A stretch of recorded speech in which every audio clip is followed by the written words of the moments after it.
follow the guidelines about the distancing out front and things like that. But if you just do what Tia just described, oh man, you know. I mean, and it when I was asking questions, and it was like, well, the bartenders need to make money. Well, you need to not get shut the fuck back down. Like, you know what I mean? So, I mean, if you report, if somebody says that they got sick and they're in that restaurant, you're just getting people sick. Like, if you would have taken, so they have the back half of the restaurant shut down, and they're only serving the front half. Then why didn't you move all that extra crap to the back of the restaurant and space the tables out correctly? Like, you spent all this time, y'all have been closed all this time, and I can guarantee you these little lazy fucks that you kept weren't doing nothing. I get it. You had to have them sanitize the restaurant, but you should have had them set it up correctly. Y'all have known about this since what, Monday? Today's Friday. It takes 30 seconds to move a couple tables 6 feet apart. Y'all just left them the way that they were. Tia, you starting to sound like me. You got to be careful how you talk. Sorry. My mouth is horrible. Chef will get on the. I apologize, everybody. That's my troublemaker. That's who she is. That's what she is. Yay. Lit on fire. Savage. Your passion is, it's driving me crazy. You know, it's simple what they could do, and they're not even doing it, you know? It's great. Yeah. No, you're right. Over by my, couple miles from where I live, and they have a sign on the door that says no more than 10 people are allowed inside. I walked in, there are at least 10 employees. So and people were still coming in. I'm just like, so you're not enforcing this at all. You're just putting that up there and saying, we'll abide, but then they're still fully staffed. Everybody's walking in, doing their thing, shopping, leaving, getting gas. Yeah, there might be some desperation. Those operators thinking, I got to do some kind of sales dollars here. I'm about to not be able to make the lease payment or something like that, you know. And they probably figure that law enforcement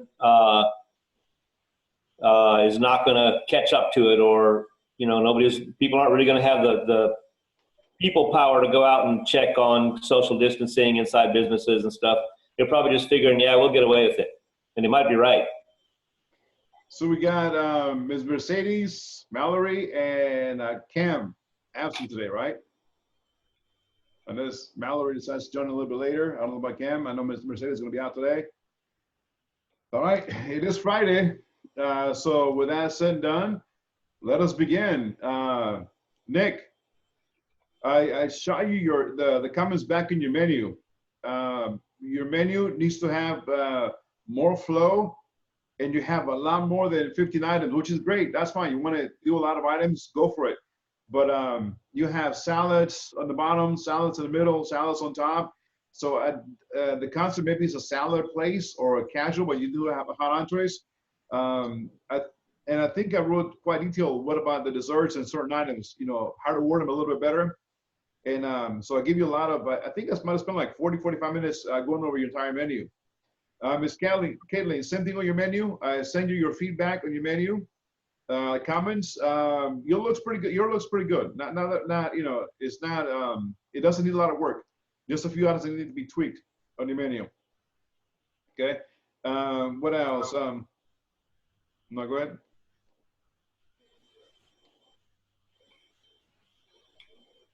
Who was that? Anybody had a question? I mean, I do have a question, but I don't know if somebody else had one before me. Okay. So, what you just said is more than 15 okay, or stick with 15? No, if you're gonna have more than 15, that's up to you. I'm only asking for 15. You know, 5 starters, 5 mains, 5 desserts, like we talked at the beginning. If you want to go forward and have more than 15, that's fine. But make sure you have flow on your menu. Make sure you separate it. Maybe your starters, appetizers, salads, and then entrees, and then desserts. With Nick's menu, he had salads at the beginning, in the middle, and at the end. And it was a mix of items. And I get the concept, I get it, but it's when you sit down reading it, it's like, okay, where do I begin? You know, how? So it needs to be reorganized. It needs to have flow on this menu. And and also the wording too, you know, baby organic, rainbow radishes, that sort of thing. And then of course, you know, when he does the costing, the price is going to come in next. He has, I don't know, maybe 20, 30 items on his menu. And, but if you want to have that many items, go for it, but only cost out 15. But even though we have those many items, make sure that they have flow on the menu, segregated. Okay. So like a salad section, appetizers, Right. main, dessert. And a salad can be an entree, depending on the portion size. So you can put it in the main. So maybe the first round is appetizer, small bite size, something smaller. And like I said, you know, a salad can be an entree if you're serving lunch, or if your concept is somewhat of healthy option like his is. And you can have salads as the entree. We just got to specify if it's a salad, if it's an entree, what is it? You know. Okay. And Ms. Kelly, on yours, I sent you back. I like the color on the menu. I like the layout on the menu. The fonts are really nice. Just a couple of things need to be a little bit reworded. And the ones that were not, I just let them as is. Don't change them, leave them as is. Don't do anything with them. They're fine. Okay. What else? Ms. Tia, I saw yours. The comments on yours back. So you change them, yay. Now that Portobello makes more sense. Thank you. So what I did with that Portobello one, instead of doing the chimichurri, or I didn't want to go with your full description, even though your full description was better, and I would have been like, okay, it's time to eat. But I just did a I don't know why, because Texans are like all over them, but I did the Hatch green chili marinade for them. And then that's what I made it the Monterey cheese and chili sauce to go on top of it. So instead of it being vegan, I made it vegetarian. Okay, that's fine. Yes, Ms. Aubrey, you can have beverages in your menu. You don't have to cost them out. You just looking for 15, 5, 5, and 5. Whatever else you add to that, it's not required that you cost them out. In due time, should you want to go back and take a look at it and truly cost them out for your own benefit or a business plan, you may do so, but not for this project. Only 15, okay? Yeah, so for beverages, I mean, put in what sounds good to you, what think you goes with the food, what you think goes with the food, what'll, you know, make the right image and all that kind of junk, and price it what you think it'll bring. Yep. Okay. So when you're describing the food, it's like when I'm reading it, I want to be able to kind of picture it, how's it going to come out presented, okay? So if I do ask you guys, okay, well, how about yada, yada, yada, or is it seared, is it sauteed? You know, you guys went through foundations, the basic cooking techniques: broil, saute, pan fried, poach, a la nage, stewed, braised, baked, roasted, that sort of thing. Maybe needs to be included in the menu or description. Okay. So like, I'm gonna give you the description right now. What is it? Dual mashed whipped potatoes, seared rack of line tuna loin with tomato habanero jam and cornmeal dusted avocado wedges. Can you picture that dish? What are the avocado wedges dusted with, Chef? Cornmeal. Pan fried cornmeal dusted avocado wedges. Sounds hard to imagine. Hard? No, not that hard. How do you guys see it? I mean, can you picture it? Yeah, it's about as descriptive as you can get, I guess. I mean, I don't know how more in depth you can get it. There it is, guys.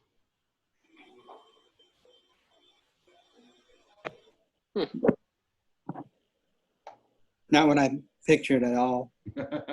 So when you describe it, you need to get their attention. So when they see it on their plate, it's like, oh yeah, it's more than what they expected. I was just having fun over the last 2 weekends. I made this at the house. Campari cherry tomatoes and habanero jam, and then the rack of lamb rack. I took the loin, tied the rack, as you can see here in the back, poached it, took it out, roasted it, so dry it out, removed the, I didn't have any butcher twines, I used saran wrap, fried the potatoes, seared the tuna loin, I mean the lamb loin, and then made the a tomato habanero jam. That's really easy, just sugar and tomatoes. You don't even have to go to the lengths of concassing it. and you can just pulse it afterwards. And once it reduces, it becomes a jam. A little bit spicy, a little bit sweet, well balanced, and it goes on top of the loin. And the avocados, fortunately at HEB, they had them nice and not all the way ripe, so I was able to cut them, bread them regularly with heavy cream and then cornmeal, and just sear them off. So as you were describing your food on your menu, think about how's that going to be on your plate. Yes, guys, you want enough words that sound good, that paint a picture. A lot of times a word will put something in your head, in your mind's eye, right? So what Chef Miguel has here is just a few words that paint a good picture and sound good. He didn't go on and write.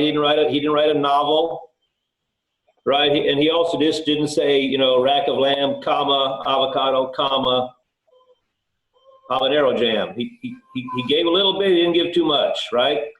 And if the customer is excited about your food, you just tell them a few key things about what's up with it, what's in there, what the techniques are, and they're going to start to see the colors and imagine it, and it's going to sell. We don't have to get too wordy. Yeah, I'm going to describe it. Describe it a little bit, but and then also, like Chef said, stay away from those, you know, delicious, you know, stuff like that. Well, we hope the hell it's delicious, right? So that's how we describe it on it. Why you got to tell me it's delicious? Should be delicious, right? Yeah. If you say it sound delicious, and they'll probably be delicious. So And the Campari tomato, that's just like the type of tomato, Chef? they're very sweet. Okay. Nice little sweet. I've never had a chance to taste one. That's why I was asking. I didn't know if it was like a special blend or if it was like a house-made thing, you know?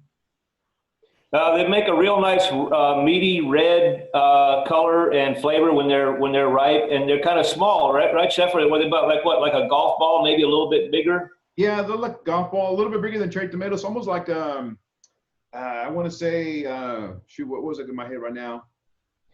Like a key lime, a little bit bigger than a key lime, maybe between a key lime and a regular lime. That's how big they are. Yeah. Okay. So again, One of my very first writing lessons was about description. You got to find the middle ground. You don't be too descriptive, but also be more than just right. food. So Yeah. that's the description I would utilize, but I would, the heading will be sear rack of lamb. And then the bottom, I would describe that. Very short, very straightforward. And then you guys saw the picture. So that's where you kind of make those two bridges connect. So that's one, how to go about it and write a menu. The other one, I had a sear rare ahi tuna with baby organic lettuces, rainbow radishes, and aioli.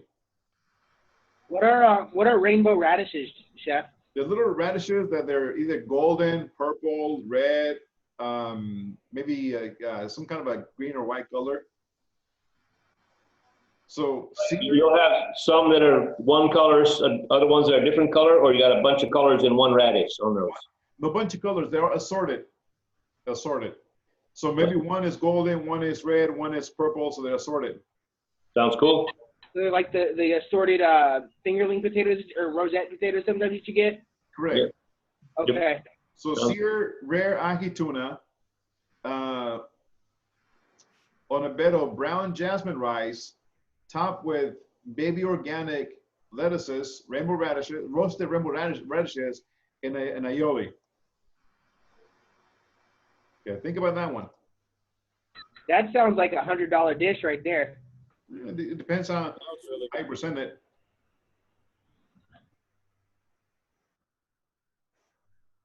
There it is. Sideways. Mhm. That looks really good and beautiful. I don't have any fancy plates. I don't use that's what I got. So, anyways, the only kind of did a teardrop, did a little timbalo of the brown jasmine rice, nothing in it, no salt, no butter, no herbs, nothing, just plain. That tuna is seared. It's like $6.43 at the store, a package of 2, cryovac frozen. Seared it, left nice and rare. Mixed with those baby organic lettuces and a vinaigrette. Put them on top, and a couple of edible flowers, and that's it. Plain and simple. Less than 6 ounces of that tuna.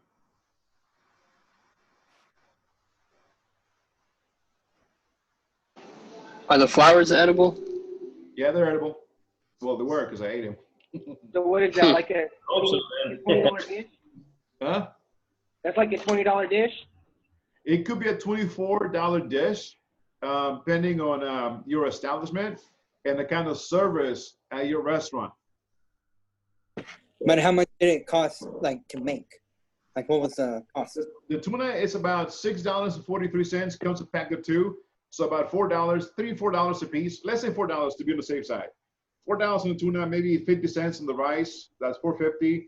Another 25 cents on the sauce, $4.75. Maybe $1 in the baby And organic greens. You're not using one whole piece of that tuna, are you? You cut it up into into a couple slices, so you're getting more out of each slice. Whereas each slice, each piece of that one, you could probably get like 2 or 3 dishes depending on the size. Correct? Correct. So maybe total cost with the radishes, the big organics, the aioli, tuna, and the rice is maybe like $5. Now go ahead, break out your calculator, break out your phone, divide $5 by the 30%. What is it? $24, and see what's food cost percentage. Figure it out. Chef, that kind of reminds me of the tropical tuna we did in Farm to Table. Kind of, yeah. This was good. It was good. Yeah, so total cost $5, selling price is $24. What's the food cost percentage if it's going to be in your establishment? And I was playing around. The other one I did a little sear steak and smoked some nopalitos, a little bit cactus. I brought them a little electric smoker, smoked them, chopped them up, and made a compound butter with Flugra butter. A little bit of, believe it or not, I used tahini because that's what kind of spice I have in my cabinet.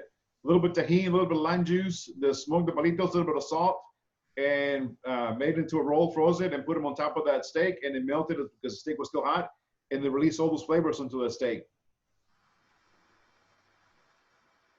No, just playing around. But anyways, guys, when you think about your food, when you describe it, think how it's going to look on the plate as you're describing it on your description. Okay. So when people get it, it's like, oh, okay, yeah, that's what I'm looking at. Okay. Some of you guys, I know even Nick on yours too. I think I left several items as is too on my notes. So go back and take a look at your notes and do what you have to do if you can. Reward him, make him sound a little bit more eye-catching, a little bit different, and go back and go at it. Okay. Yes, sir. Those of you who have no menus, better get on it. You better get on it. Better get on it. Okay, guys, because today's Friday. As of Monday next week, we're gonna spend some time in the lecture, but we're gonna give you guys some time during the class to work in your recipe cost cards. As you are, you're gonna be sharing it with us, and we're gonna help you and guide you through it. Okay, because it's gonna take some time. So you're gonna need our assistance to cost them out. Okay. So anywho, that's the concept of running a menu. We went through, what makes a menu sellable, how to lay it out, where to put it, how to box it, how to price it, the font, the colors, everything that goes behind it. So today we're definitely going to be talking about service.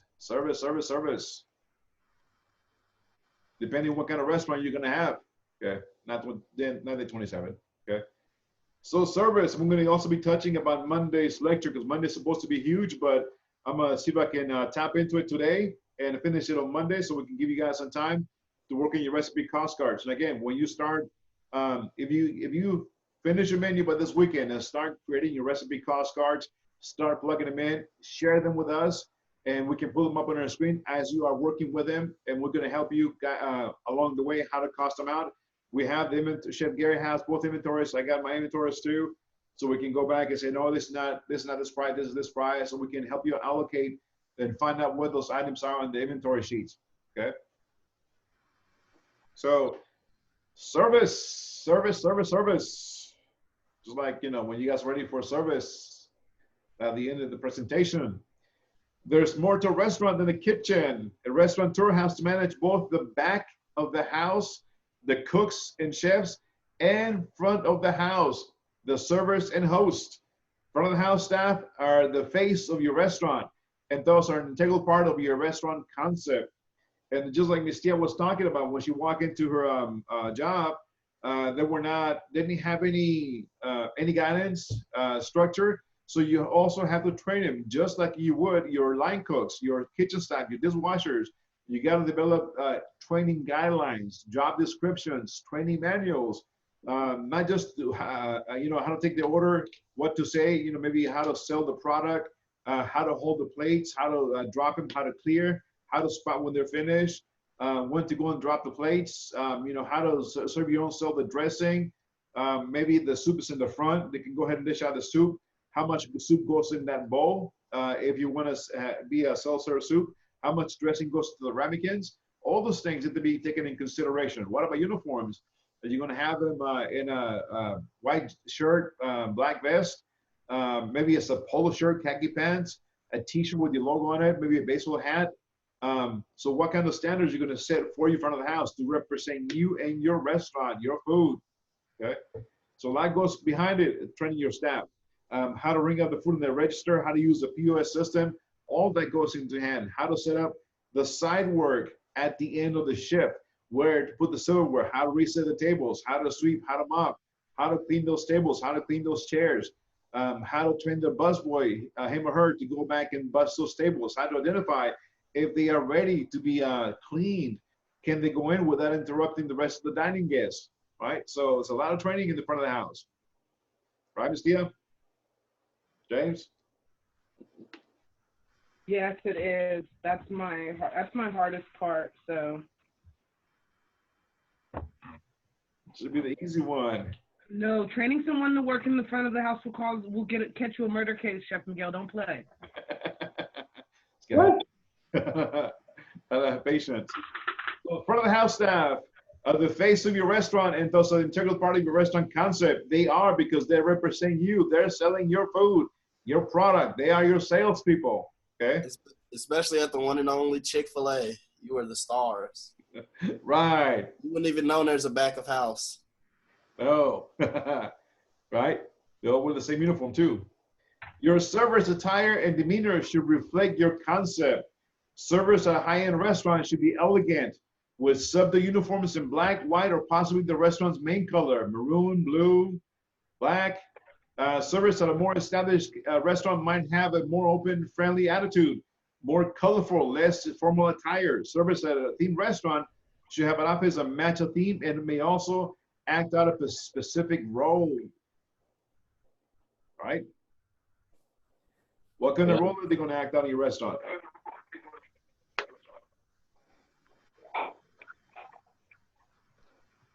You going to have them come out and say happy birthday when somebody's birthday happens to be in the dining room? Yeah. Are you going to come and, give them some knowledge of where you come from? Maybe a little. Hey, who? It was asking for refills. Anybody heard of a restaurant concept called Magic Time Machine? No, I've heard of Spirit Night.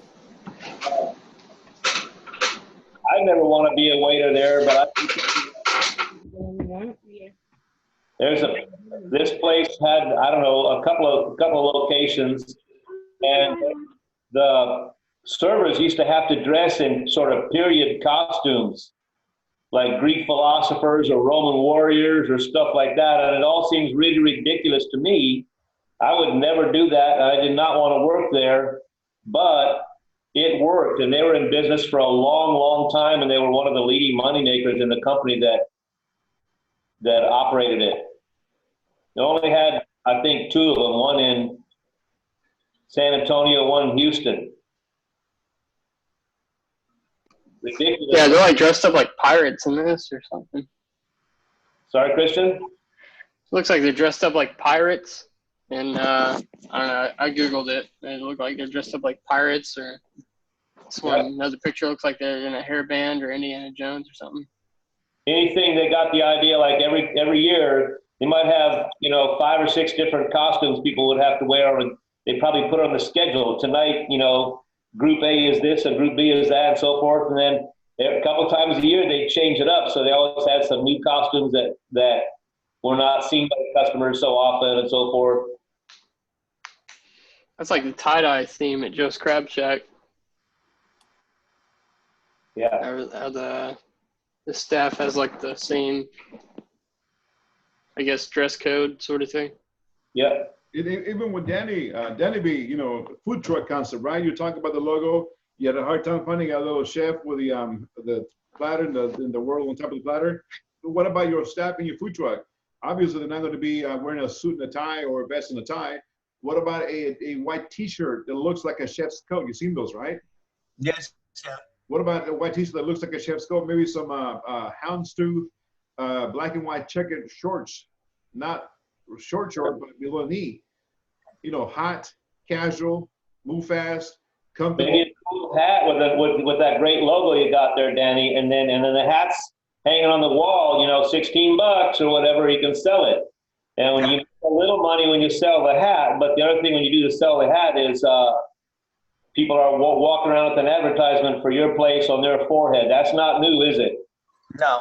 But people do it, and why not? Yeah. Definitely. I was also thinking like, cause like I was saying in the beginning, Chef Miguel, like I want my personality to show. And so for my staff, I was thinking more of, I found these like comic book, like,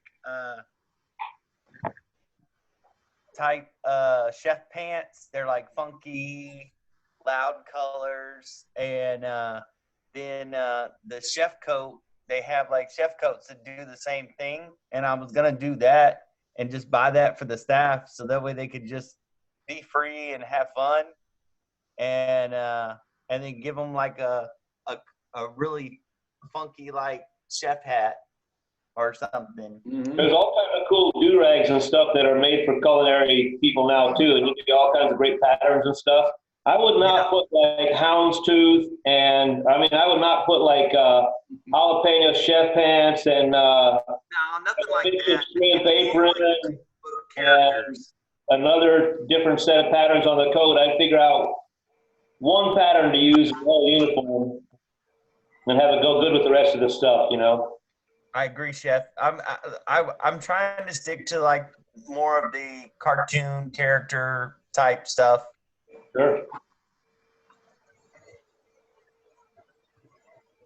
So yeah, they represent you in front of your restaurant. Ms. Caitlin, what is the meaning of your the name of your restaurant? Fournisol? Tournesol, it means sunflower in French. Ah, okay. No, Catlin, it means a turning sun, right? Turning sun? I think that's what you told me in your text message or in your turning sun. Oh, I understood it to mean sunflower. I thought that I said sunflower in my message. My mistake. Okay. Anyway, I think I like the sound of that. Yeah. As I commented in the comment box on that, I think that anytime a food business name can be something about the sun, for some reason, that always seems to appeal. I don't know why. So in that case, maybe you, for your uniforms, they can be wearing the black and white, not white, maybe if it's, what is it, rose color, beige shirts, maybe? Yeah, I would like to stick to the rose color. I like that a lot. Yeah, to represent your establishment so they can go with the team. Mm-hmm. That's really cool though, yeah.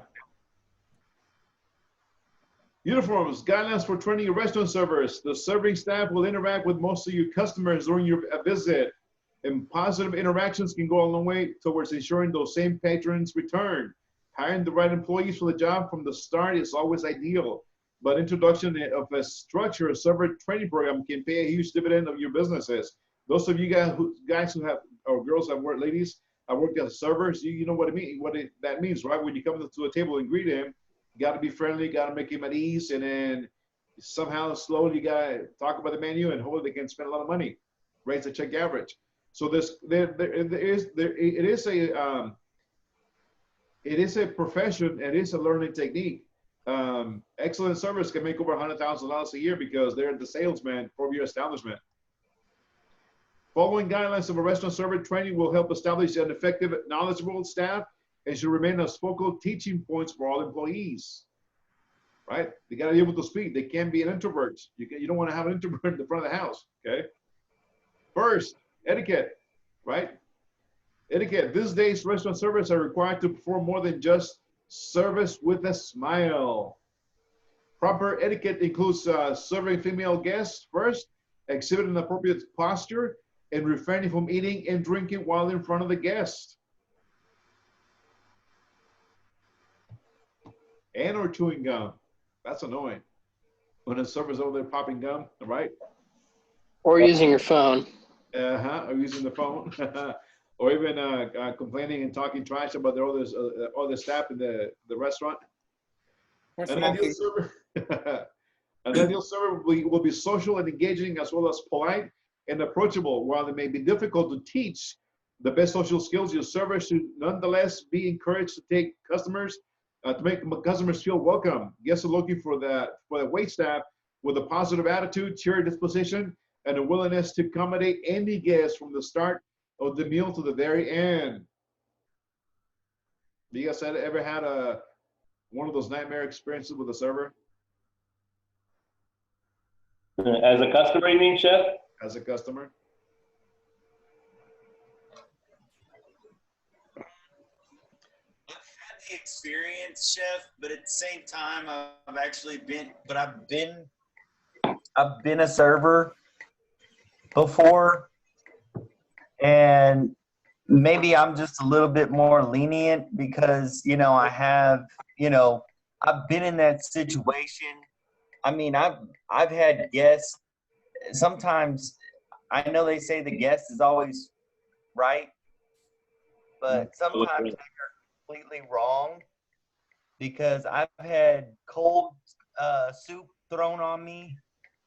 I've had corn slapped on my arm because it was cold.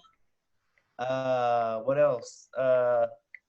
I also had a guy threaten to whoop my butt because his meat was medium rare and it wasn't medium, and he threatened to whoop my butt. And I told him, let's go outside. And then I shut the door behind him and locked it.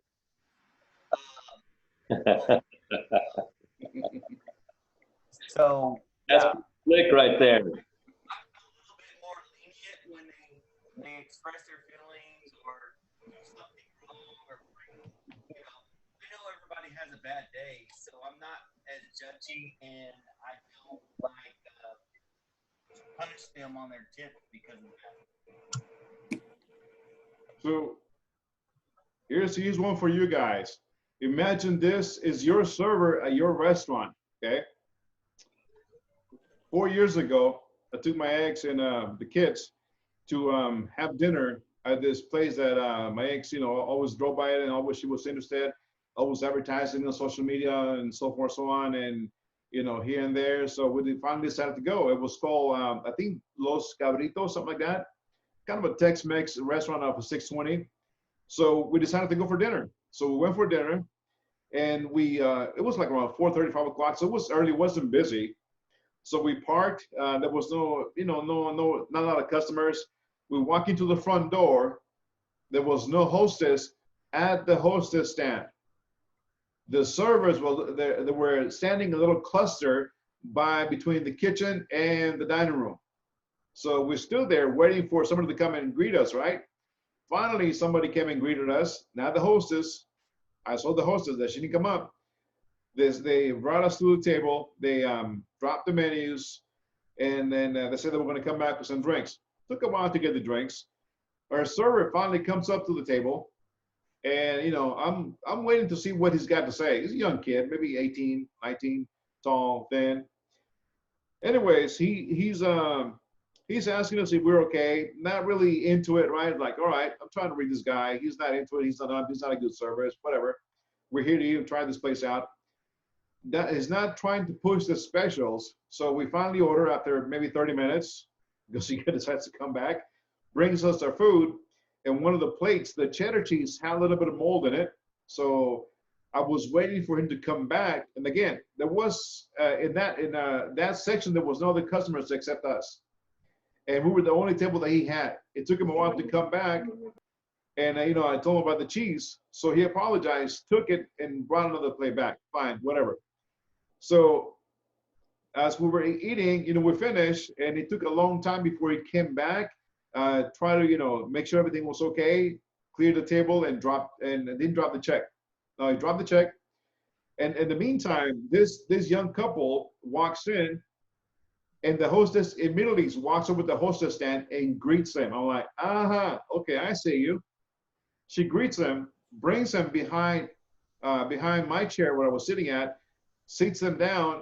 The server immediately goes up to the table and starts talking to them about the menu and the specials, which I was waiting for him to do so when we got sat down. You know, by that point, I already signed my check and I left him no gratuity, right?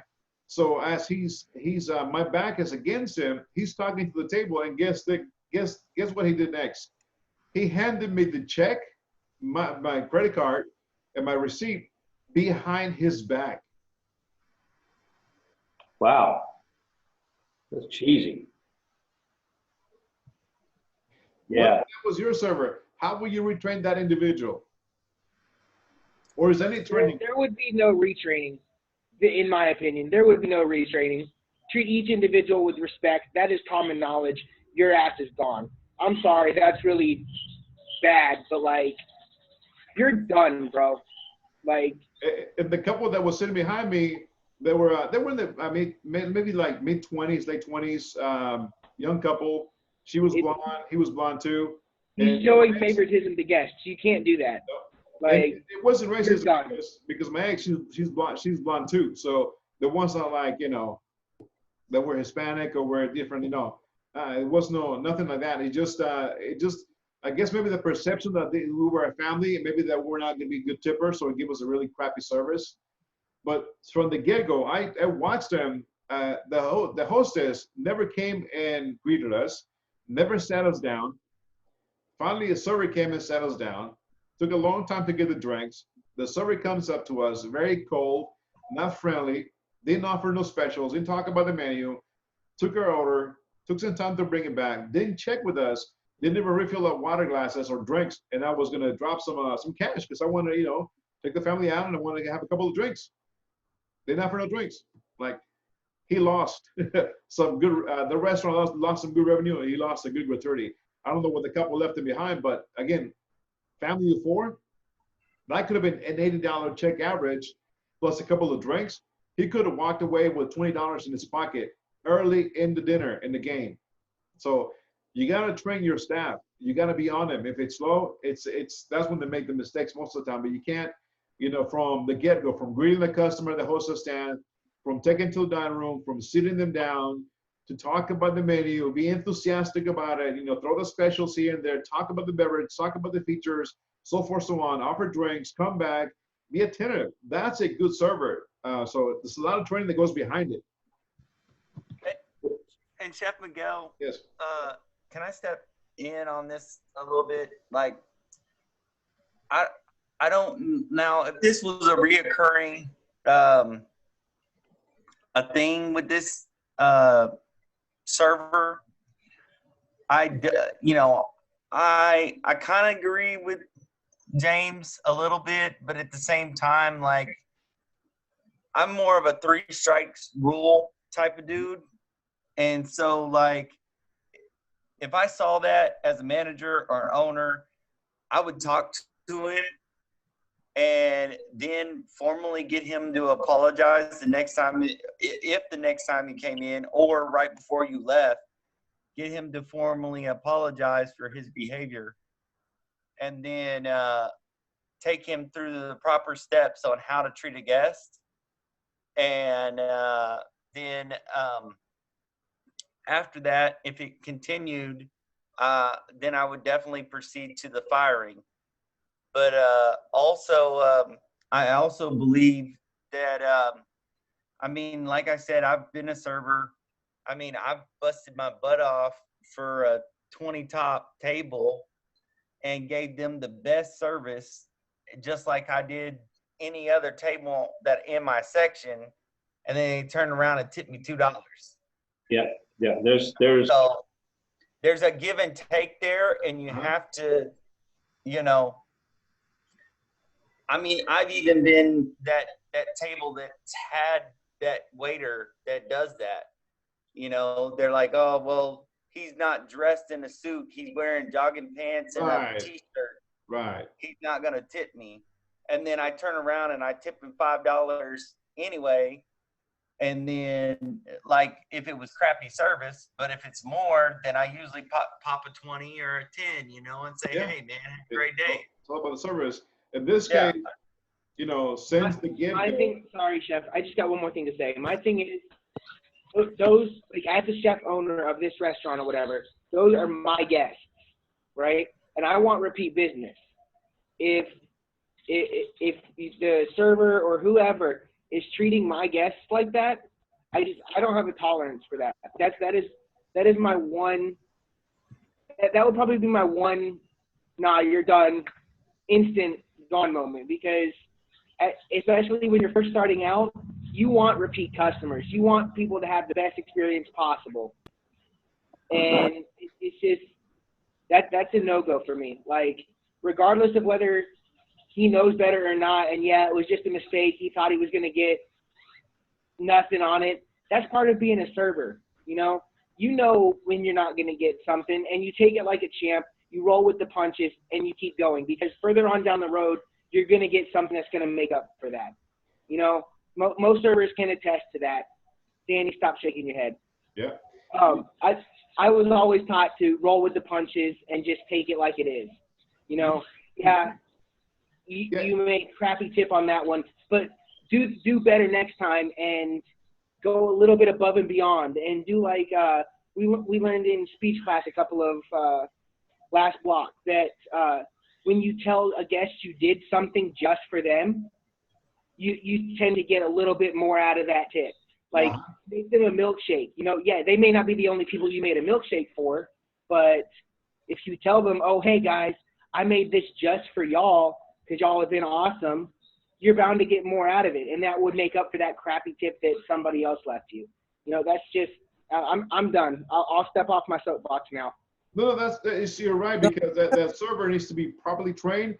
But remember when I said when I first walked in, there was no hostess at the hostess stand. They were all in a cluster back there. The hostess didn't agree. A kind of a variable question, I guess. What is, like, so say I was the manager of this restaurant, what would like be his base rate? Because I've been in restaurants where where waiters have a higher base rate than the $2 that normal waiters have. They tend to slack off because they have that safety net. Right. They don't like work as hard, and I've been on the other side where they have that $2 base rate. And so hustle. yeah, they're busting their asses trying to get the money. Yeah. There's a few things I'd like to say here too, ladies and gentlemen. One is I worked with a restaurant operator that had a simple thing, and I think I've heard this from good teachers too. They say hire, hire. Hire, hire. So when you're interviewing people, before you really even ask them your first question, before you go through the interview and all that stuff, you know, see how they are when they show up. They look you in the eye. Do they seem like they're happy to be there and they seem comfortable, relaxed in front of people? Do they seem like kind of take care of it kind of people, good people, or they just feel like, well, guys, I guess I'll take a job as a waiter? You know, so it's really find people that want to work and have some kind of basic idea about service towards people.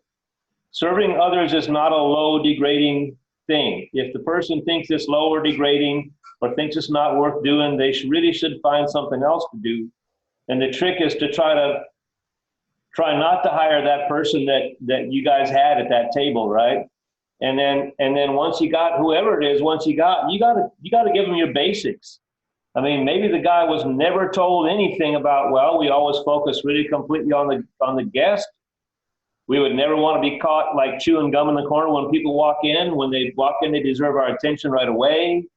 And those are all things that if you can train that and they understand it, then later you're absolutely in the right to write them up if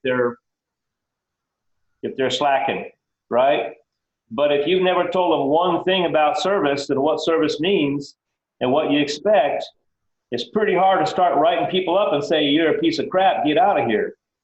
I know basics are basics, and I know that you'd think everybody would know, but some people who are going to become good servers do not know until you tell them. That's the end of that part of the soapbox, right? So training is really, really important. Second thing is a real quick story, if I can manage to keep it quick. Had a nice looking, competent, skillful food server, probably in her mid-40s at my cafe many years ago. She left a nice ritzy steakhouse job about 20 miles from her house to work at my cafe because it was 4 miles from my house. And she saw that I was getting business going and she figured she could make just as much money plus a lot less of the drive and a lot less time spent driving. She came in there and started working with us. She was pretty good at about a lot of things. She even happened to know some customers in our area. There was things people liked about her. And yet one evening, a kind of a slow night, a dispute happened in my dining room. I had no idea anything was wrong until there was a huge, almost like a blow up happening. And she had seen a couple in the back corner of the restaurant, kind of in the dark area with music and away from the kitchen noise. And she just thought this couple was the cutest couple she ever saw. And she was chatting with them. She said, y'all are so cute. I want to take your picture. Can I take your picture, snap? Right? Now, some people might or might not like to have their picture taken. And there's reasons, and I understand that. Well, in this case, I think that they were probably a couple that were out on a secret date, one or both married, and they didn't want to be seen. They came to a quiet little place out of the way like Gary O's. They didn't want to be seen, and they didn't want their photograph taken for sure, but she never gave them a chance to say, please don't photograph us. She totally stepped over a line she should never have crossed. She should never have said, you guys are cute, I'm taking your photograph. She should have been a professional and done the job for them, gave them the check, served them right, all the basic stuff, right? Just the facts, ma'am, and courteously. She didn't have the brains to do that. The next thing I know, that man stands up, asks her for the camera. She says, no. He grabs the camera so quick, it reached out like a cobra striking, had that camera out of her hand. I don't know if you guys know about cameras. This is the day of 35 millimeter film on rolls inside the camera. He pops that camera open and goes zip, and he exposes a whole damn roll of film, which ruins the film. She has a cow. Oh my God, you some bitch, my little baby Dalmatians, that's the only pictures I got. She raised these fancy Dalmatians, right? And he ruined all her Dalmatian pictures from her recent batch of puppy dogs. And she was indignant. She couldn't believe he did it. She was all mad. Needless to say, I comped the dinner. I apologized to them. I never saw either one of those people again. And that woman ruined a table, cost me a bunch of sales dollars, probably cost me future sales dollars. And she had no business being in those people's business at all. So, hiring people without going through the basics of professionalism is a big, big mistake. I know she should have known better, but if I had to do it again, there'd be like a 3-minute thing about basics of people skills. Before all the regular training and we do this and we do that, it would have been basics of people skills. Do you understand? Sign here. Yeah, you got to train him because, even if you hire somebody that has no formal training as a server, they might be afraid to talk in front of a customer. So you got to train them how to deliver service, even maybe train him like one-on-one, maybe for the first couple of days to properly greet a server, greet a customer, take their order, put a bunch in the order, go check with the kitchen, how long, go serve drinks, maybe some bread, maybe offer soup, the whole 9 yards about being a server. Obviously you can't teach personality, but that's what you hire. You interview to hire, not just hire who you're going to walk to the front door. But like I said, in this case, it was all the way around. Everybody needed to be trained. There was no hostess stand, no follow-up, nothing, not even the manager. So in that case, go back to training. And yes, zero tolerance. That server should not be there at all because it was costing them money. They were not making profit. He was only not making tips at all. So yeah, he should have been gone. So anyways, an exceptional server is great at reading customers' personalities. Sometimes this means being able to recite the entirety of the menu, specials, wine lists, etc. And other times, the guests are looking for romantic, undisturbed service. It's the server's job to discern this and act accordingly. Sometimes they want to be on their own little, private world. Maybe they got something going on. They want, they want some confidentiality. Maybe they're little lovebirds on a date or whatever the case is. Sometimes they want to, they want that server attention. So when they walk in, you got to be able to read them as a server and figure out, yes, do they want, are they needy? Do they want me around the table quite a bit? Do they want me to back off? Or are they just, are here to eat and get out? So you got to be able to read the customer as a server, but still offer the same kind of service no matter what. And they'll run the range. They'll have people, you totally have people that it's totally your business to stay the heck away from their world and just get them what they need. And like your service should be so good and so slick and so smooth. Once they place their order and stuff, they barely know that you are there. Right? That's really important sometimes. And other times you'll have customers that really want you to kind of, they hope you'll be a social part of what they're doing. I've gone and catered a thing where a woman booked a private chef to cook a really fancy dinner as a surprise for her husband. It was her anniversary, and I went there with my idea and she even arranged, she's gonna have a very specific time when I got to sneak in there with a couple igloos and my knife kit and so forth. And she's going to get him home and into his shower before he even knows that I'm in the kitchen. When he comes down from the bedroom, he's going to find out there's a chef in the place cooking them a nice dinner. And it was great fun. He was so surprised. I was really pleased. And he was just knocked out that she did that for him. I don't know, it was Valentine's Day or I don't know, I think it was anniversary.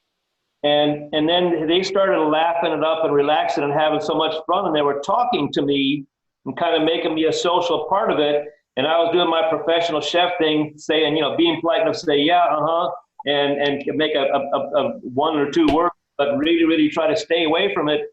And then finally they said, no, come on, chef, have a glass of wine. I said, oh, I'm busy, still going to plate dessert here in a minute. And they said, chef, sit down. Jesus, have a glass of wine. And I did, and we chatted for 4 or 5 minutes, and I quickly pulled myself up out of there. So way, staying away from, okay, we hope he leaves now, right?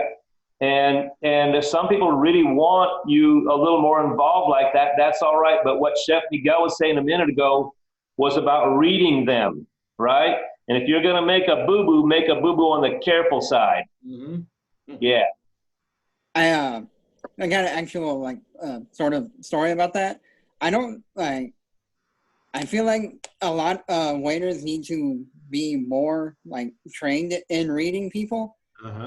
Because one time, it's funny because we were at IHOP, and one time, my father and we have PTSD, and the waiter brought us our food, but she was really good at it, but she snuck up behind us and put our food on our table, and we kind of decked her. They can't do that because they cannot come behind you, surprise you no matter what.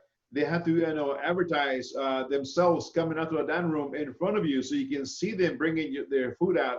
So if whatever you're doing, you can maybe scooch back, maybe clear your little space, maybe you're doing something, maybe you have your hands on the table to make sure that the server is drops the tray down, the jacks down the tray, and then proceeds to look at you and see if you're ready for your food and then drop it. Not coming behind you, surprise you. That's wrong. That's poor server. Yeah, absolutely. Yeah. Chef, that's one thing that as a server, I was really good at is just reading personalities and people. And you have those needy people that are constantly they couldn't think of the item that they needed. So 5 seconds later, they want the ranch. And then all of a sudden, 20 seconds later, they need a refill on their tea, and then 10 minutes later they need something else like immediately, you know. And then you got those people that are just there to chill and they don't really care, and they want, you know, they just want you to come by and check on them occasionally. And then my favorite ones out of the group were like the older couples that have been married for like 40 years or something, and then they're sitting there and they just want to have a little conversation, you know. They want to talk for a second and, you know, come by and check on them. But it's really an art, and you really got to know what you're doing. Yeah, you That's really a good point, Daniel. And I think that I believe one of the things I would say as a weakness of mine as a restaurateur or whatever is that I never became a very skillful waiter before I started a restaurant. I waited tables, I don't know, 4 or 5 weeks, something like that, way back in the early part of my cooking and restaurant days. And I think that having some experience as a server does make you a smarter restaurant operator and makes you understand waiters and service and stuff like that a little bit better too. Yeah. In my opinion, I don't.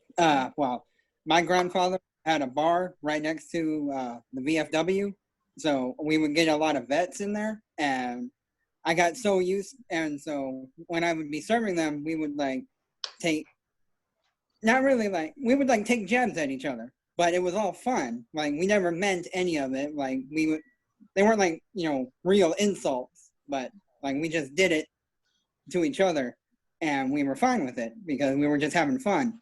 And I got so used of years of doing that, I accidentally did that at a regular waiter job, and the customer got offended because he thought it was serious.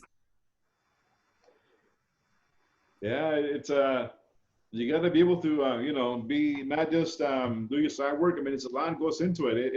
It's almost like a really tough acting job because you know who's going to walk into the front door. So for the purpose of the waiter training, be sure to give the employees the chance to practice their technique through the use of role-playing exercises. There's, I don't know if you guys have an Instagram account or not. If you do, there's this guy from New York. His name is called the Bitchy Waiter. The Bitchy Waiter? Yes. He's looks like someone like Gene Wilder / Carrot Top. Really funny guy, curly hair. And he posted a couple of videos on how to practice before they open up. And it's really cool though, because if you look at him and see him, yeah, it's really cool how he practices, you know, can I take your order please, and how to serve and stuff like that. It's funny, but you know, he does that. Yeah, but it takes a little bit of role playing. So if you hire new staff, you know, if you are the owner or the chef, when you make the menu, when you create the menu, not only run it by your staff, your kitchen staff, have it prepared, have it tried out as a special, but also schedule a day when you are going to roll out your menu or change the menu. When you do so, get with the front of the house manager, set up a day so you can have a mandatory meeting and set up a time slot for your cooks to prep and cook that food from the designated stations and cook it and put it up the window. So the servers will come and get it, take it to a dining room, and everybody's going to sit down and taste that, including your cooks, taste that food. And you're going to be talking about how is it made, what is it, and so forth. So I'm trying to train them so they'll know exactly what they're selling when they go outside, trying to include them in it. You know, and they after you roll out your staff, you know, with a menu, you can step back and you can let the front of the house go ahead and do some role playing on how to serve, how to talk, what's in it, what's on it. Maybe give me a little request so they can be better prepared for the menu. Because one thing that you don't want to have is when a customer walks in and asks your server, "How is that made?" "Oh, let me go out and ask the chef." What? You're supposed to know how that is made, you know? Right. Yeah. If you're the waiter and I'm the customer, and I say, "Well, what's really great? What's the best thing?" "Well, I don't know." But if you've gone through this role play you're talking about, the waiter has probably tasted everything or a lot of them and can say, "Well, I really like that spaghetti with shrimp," or whatever. They have something they can say instead of just taking a wild guess, right? And being able to say it sincerely is a big seller. It really helps. because they're going to be confident of what they're selling, and people will catch that, will get on it, they will read it, and they'll, okay, well, I want to try that, because again, their role is to sell. There's a good saying that says, a good salesman or a saleswoman can sell sand to an Arab or a Middle Eastern, Yeah. right? You could sell sand to the Arabs, Chef. That's pretty good. Yeah, right.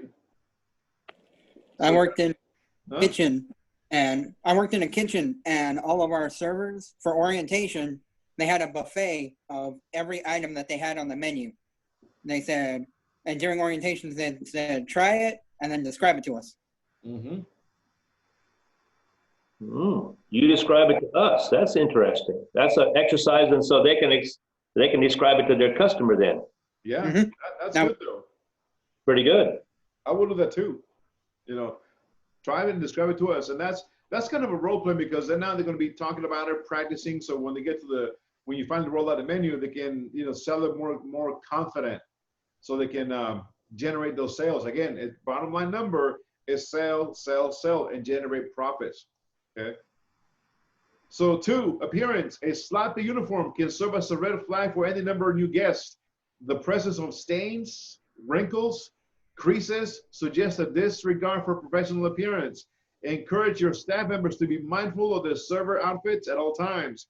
It also helps to have extra clean uniforms available in the event of an improper uniform that needs to be changed.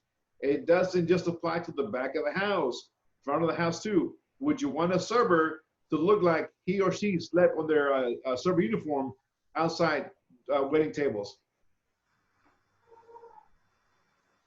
All right.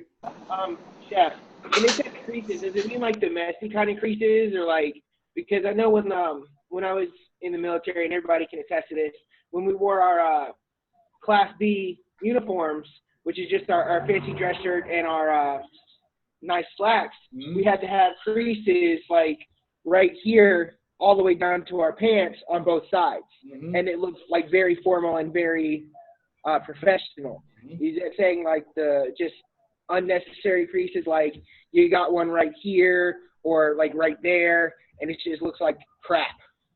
Yeah, because not everyone's going to be in the same kind of creases. If you leave it to them, they're not going to iron their jackets. Maybe they'll take it to the dry cleaners. They're not going to have the same lineage. So that would eliminate creases in the uniform, unless you're a really formal suit and tie by reservation only restaurant.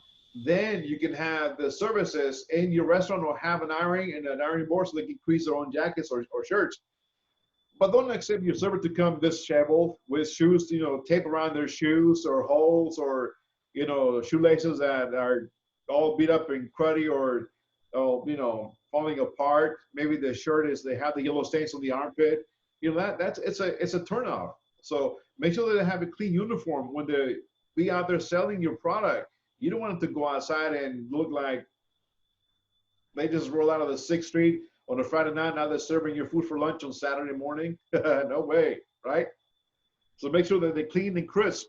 If you want to go to the extent, like I said, have those 2 pieces, maybe you want to have your restaurant that is by reservation only. Then you can take some time with the uniforms and inspect them before you open up for service. So everybody looks the same, has the same uniform, has the same mise en place, and they can go better prepare for the dining room. Chef, that's how some restaurants, they take care of many small but important things that all at one time, like at the beginning of the shift. So we have a lineup, the waiters are good, we're happy that the white shirts look sharp enough or whatever it happens to be. The slacks are okay, the shoes are good, and it's all good. And now, here's what's going on tonight. Here's our special. Here's how we're doing here's the vegetable we got tonight. Here's how we're doing it. Anything that they would need to know. This whole thing could be a 15-minute meeting, and everybody knows what's up. Everybody knows that the uniforms are being checked and everything. And if you're not doing that, you're going to have a lot more just sort of getting away with stuff. And if you are doing that, you're going to have a better looking crew. And chefs, one thing that's not on here is smell, because I've been to a restaurant where my waiter he reeked of tobacco because he had just come back from a smoke break and just started waiting. Like at least take the time to I don't know, something about your cigarettes. Don't smoke outside in your vest Wash your hands and wash your chops when you come back in the room. Don't go to the table with cigarette smoke on you. I will walk out. I'm not kidding. I'll just get up and walk out. You see, what we had is servers that do, you know, again, you can't discriminate. So if you want to go out and smoke, that's fine. But Yeah. come in, wash your hands, maybe grab a mint or two, you know, maybe some Tic Tacs and throw them in your mouth so you're not having that ashtray smell coming out of your mouth when you go out and serve tables. You know, and we had also too, a couple of times, we made them choose some fresh mint to get rid of that smoke flavor because they're representing that, you know, in the front. You don't want to have them halitosis either. If they have bad breath, like, come on, man, you can't go out and serve tables, right? So here's a picture on the screen. This is the banquet event. And again, when you're gonna do a lineup, make sure that everybody looks the same for the front of the house. Everybody here has their black pants, black shoes, black vest, white shirt, long sleeve, and they have their name tags on the left hand side of their chest. And the girl in blue, she's the banquet captain producing a lineup and going over the specs for that night's event. Make sure you do the same for your staff. You're gonna have pre-chef meetings. Make sure you inspect them. Make sure everybody's up to code. If not, don't let them go out and try to serve tables. If they're supposed to be wearing black slacks, are you gonna let them wear some leggings, spandex, yoga pants, or torn up jeans? No, right? You gotta have some standards if that's the kind of restaurant you are, right? So uniforms, very important, guys. Okay. Yeah, that's Katie. As you can see, different style. The ones in blue of the houseman moving the tables in and out. But again, even the hair, the guy in the middle here with his hands behind him, he's from Comanche Nation, long hair to his waist. He has a man bun behind him because again, the long hair can be all over the place. So he's got nice and tidy. And everybody else too. Even the women back on the left hand side, they have their head up in the bun or tied up. But everybody looks the same, behaves the same, so they're not different. So do inspect them. Okay. Chef Miguel, I got a question. Answer. Does it have to be a white shirt? Because I was thinking about what you were saying. Because like banquets, like they usually last several hours, and running like back of the house, front of the house, they're going to sweat, and white shirt will easily reveal the stains. So does it have to be white? Can they wear like darker shirts? Usually white is for the nighttime, the evening, because the lights are dimmer, so you can't see the colors of the white shirts. For the morning, it can be any kind of shirt. It can be blue, sky blue, navy blue. It can be gray. It can be even a black shirt. It doesn't have to be white. White is more classical, it's more traditional, but it's reserved only for dinner. Yeah, it's working hard, they're sweating, but the lights are dim, it's nighttime, they're not going to be able to see that yellow stain and the sweat on their shirts. Anyways, got to train them right? Oh, I wanted to show you guys something real quick. I forgot. Just off the topic here. You guys ever heard of had a crudité?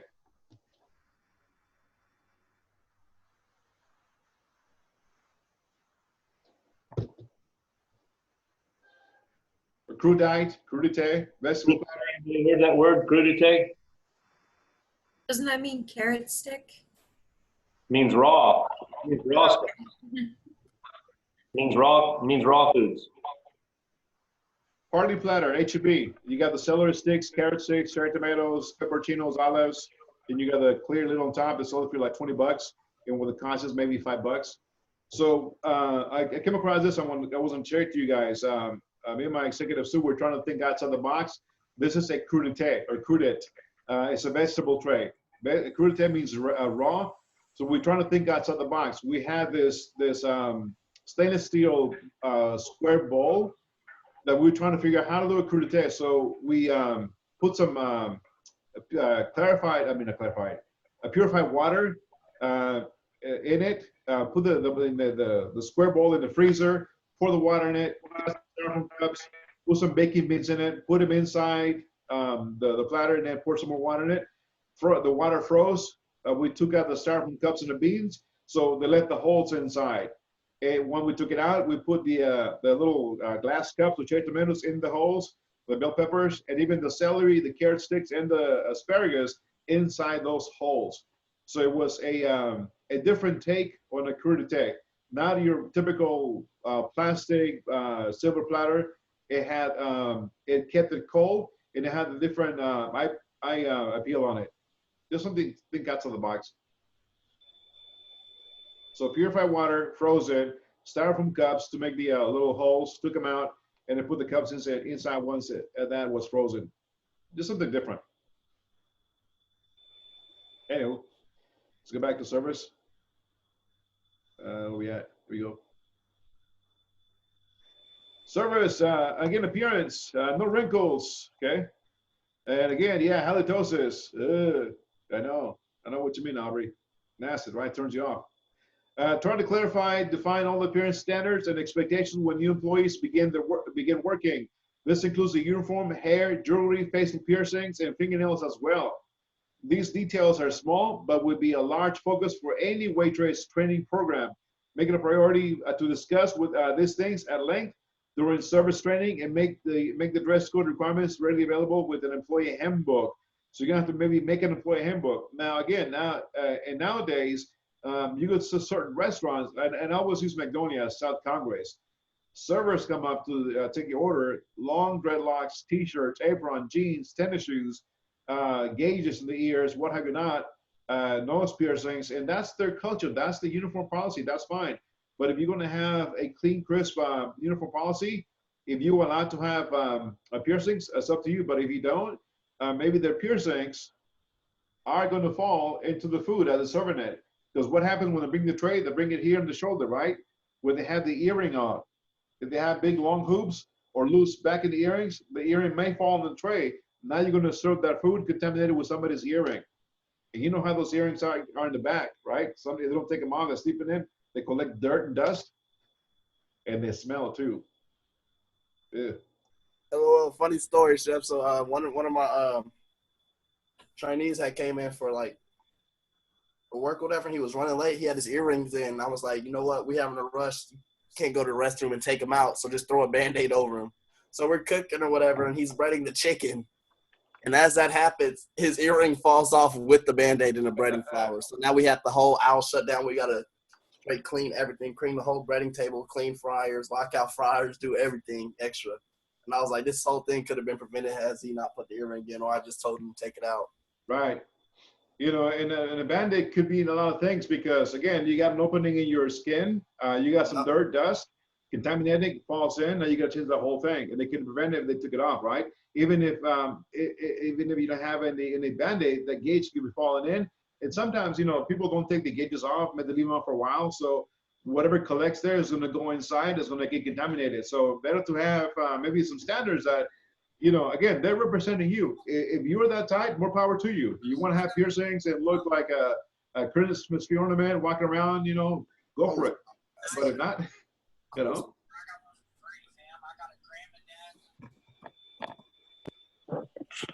Some kitchens that I've worked in, they like, if you have a gauge, they have like a policy where if you have one, well, A, it can't be like one of those like giant ones, and B, it's got to be flesh tone, like it matches your skin tone, and it's plugged. So they can't see the hole and they can't see nothing. Yeah. And if they do, like I said, it would match. Yeah, and hopefully it won't fall like, you know, Shaheem said, and contaminate the food.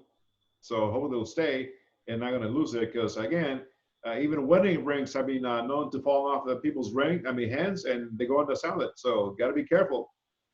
Knowledge of the menu. Just as important as appearance and etiquette is a working knowledge of the restaurant and its food offerings. Even the most descriptive menus still require clarification from the time to time. And your wait staff should be as familiar as possible with the menu.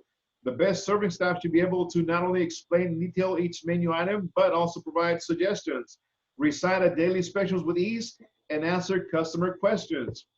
That's why it's imperative to train the front of the house anytime you do, even if you roll out the menu and you call everybody to the mandatory meeting and you have them sit down and taste the food, they're not going to retain all the information you're going to give them. They're going to forget about it. So maybe once a day, Monday, start with one dish. Okay, guys, this is pre-shipping it. Today we're going to be talking about this dish. It is made like this, and it has this, and so forth, so on. go ahead, grab a taste, ask questions. And the servers that do want to sell the product, they will be asking, well, how long does it take to cook? Once to plug it in, how long does it take to prepare? How long does it take to cook? They will even ask, where's it coming from? Is it coming from the pantry, the fry, saute, or grill? They're really into it. The ones that don't care will not ask any questions. So keep continuing training them. And those plates that you make and cook for them, put them on the comp list so you can get credit for those back, because you got to count for everything. But I would suggest one dish a day, all the time, until you go through the whole entire menu. Even the soup, here you go. Today's soup is this, or this is the house soup. Taste it. Tell me what you like, what is going on, so they can try it. So again, the ones that do care for their jobs, they will be noticing if the soup, the house soup, is off for the next day or is different than the previous day. They will tell you, hey, the soup is not the same. I'm not going to sell it, and they will take it straight to your face. I'm not selling that stuff. It's not what is supposed to be in the menu. It's not the way it's supposed to be made. They will be asking questions, a lot of questions. How's it made? What dressing? What sauce? What garnish? How long? Where's it coming? And stuff like that. So train them. Okay, one dish every day, one a day, the whole week, until you go through the whole entire menu from A to Z. So that way they can be more knowledgeable, because the ones that do care, they want to sell that product and they want to know how it's made so they can describe it better to the customers. Okay. Prepping your new staff, this vital knowledge may seem like a daunting task, but it can actually lend itself to some fun and easy memorization games during the restaurant server training. For example, the more experienced employee can quiz others in key items and their respective ingredients. Challenge your new employees to take time to memorize in reading their own as well. And in an event of a customer question, they can answer. They can answer and ensure what they know, who to ask at any given time in order to get the answer. One of the things that we used to conduct pre-shift meetings with the wait staff. My lead cook will come up with a dish, maybe from the grill, maybe from the pantry. Okay, guys, today pre-shift meeting is 4:30. We'll open up at 5.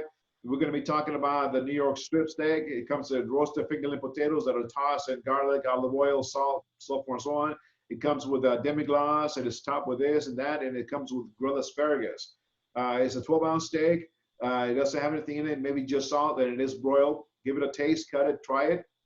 And then we'll ask questions, well, what if they want it well done? How long will it take? Well, your grill cook should know how long it takes to grill that well done. So they can go out and sell that steak. So when the customer comes in and asks, well, can my steak have a hollandaise with no butter? That server's gonna say, well, ma'am, I'm sorry, sir, but hollandaise, the main ingredient in hollandaise is butter. See what I'm getting at? Otherwise, you're gonna get those servers, they're gonna go back with a list of Jesus Christ story about modifications. Steak, no salt, no butter, yada, yada, and so forth and so on. So they can catch it at the beginning, apologize, and educate the customer of what they're ordering. And sometimes they cannot be improvised with it. If they can't improvise it, it's gonna maybe cost them a little bit more.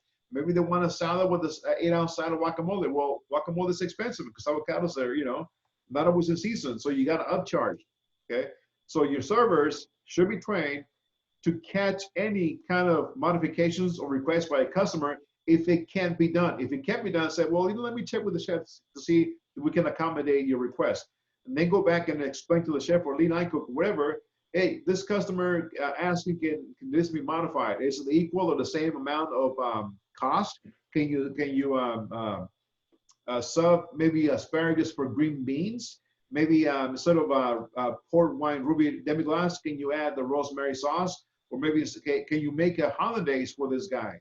Do you have time? And they will tell you yes or no, and you can go back and again tell the customer, chef said no problem. He'll do the request at no extra charge. He'll sub the green beans for asparagus, and he's going to give you that sauce and so forth, so on. So the customer may be at ease, and you're going to win that customer. They're going to come back again the next couple of days because they know that if they have another request, it can be granted, or they feel welcome because they feel that they've been heard and they want to come back and drop some more money in your restaurant. But not every case like that, because sometimes they come up with this crazy idea. So, well, can you make me a kung pao chicken? Well, what if it's a barbecue place? Oh, can't do, right?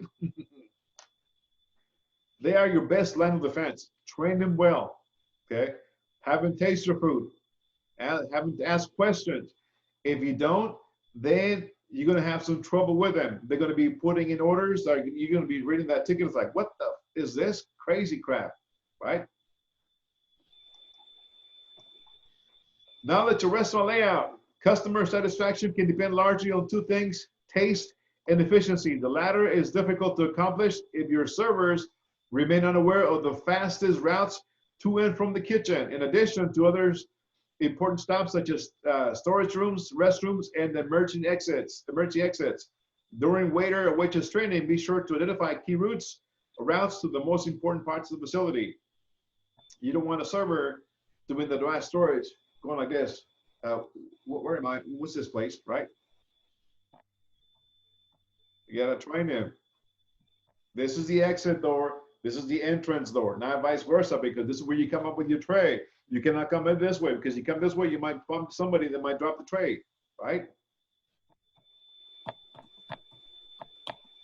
Now that's your restaurant layout, okay? Additionally, your staff will always want to be aware of the surroundings, so point out potential problems there as well. This can include high traffic locations or places which could contain 1 or 2 blind spots for servers carrying food, trays of food. Maybe have a mirror in the corner so they can see what's coming up ahead. Now that your restaurant vision, your restaurant concept and history are important and will typically remain a large part of the day-to-day operations, make sure your employees recognize this and can speak to the restaurant's background, notable characteristics, or even historical accomplishments.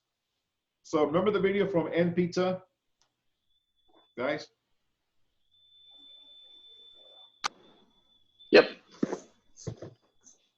So N Pizza had a lot of history, from the artist to the decor to the lighting.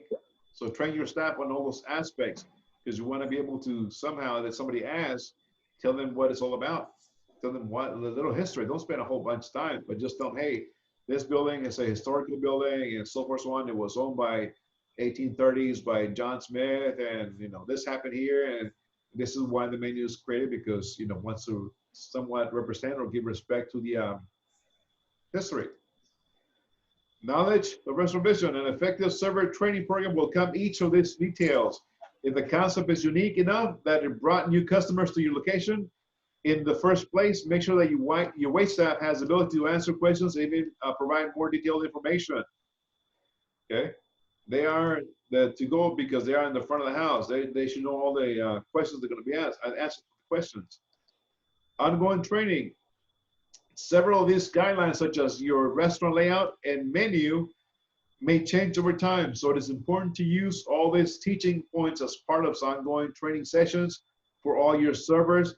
By implementing an ongoing training program, you'll have the opportunity to increase productivity, update policies to comply with new industry regulations, and improve job satisfaction in a work area that is often high in employee turnover. Even your closing duties. So who has worked as a server in the past? I have. Okay. James too, right? Tia? Yes, yeah. So Yes, Chef, I have. as a server, do you have an opening or closing list? What to do? Racing to Yep. it? Yes. Okay. Does it include polishing silver? Ours included rolling silver and doing side work, cleaning specific items and stuff like that. Okay. Side work, and that all that is part of an ongoing training. Your side work, right? Your all that needs to be part of the ongoing training. So even here, let me see if I can pop it up real quick. Closing procedures for one person. Okay.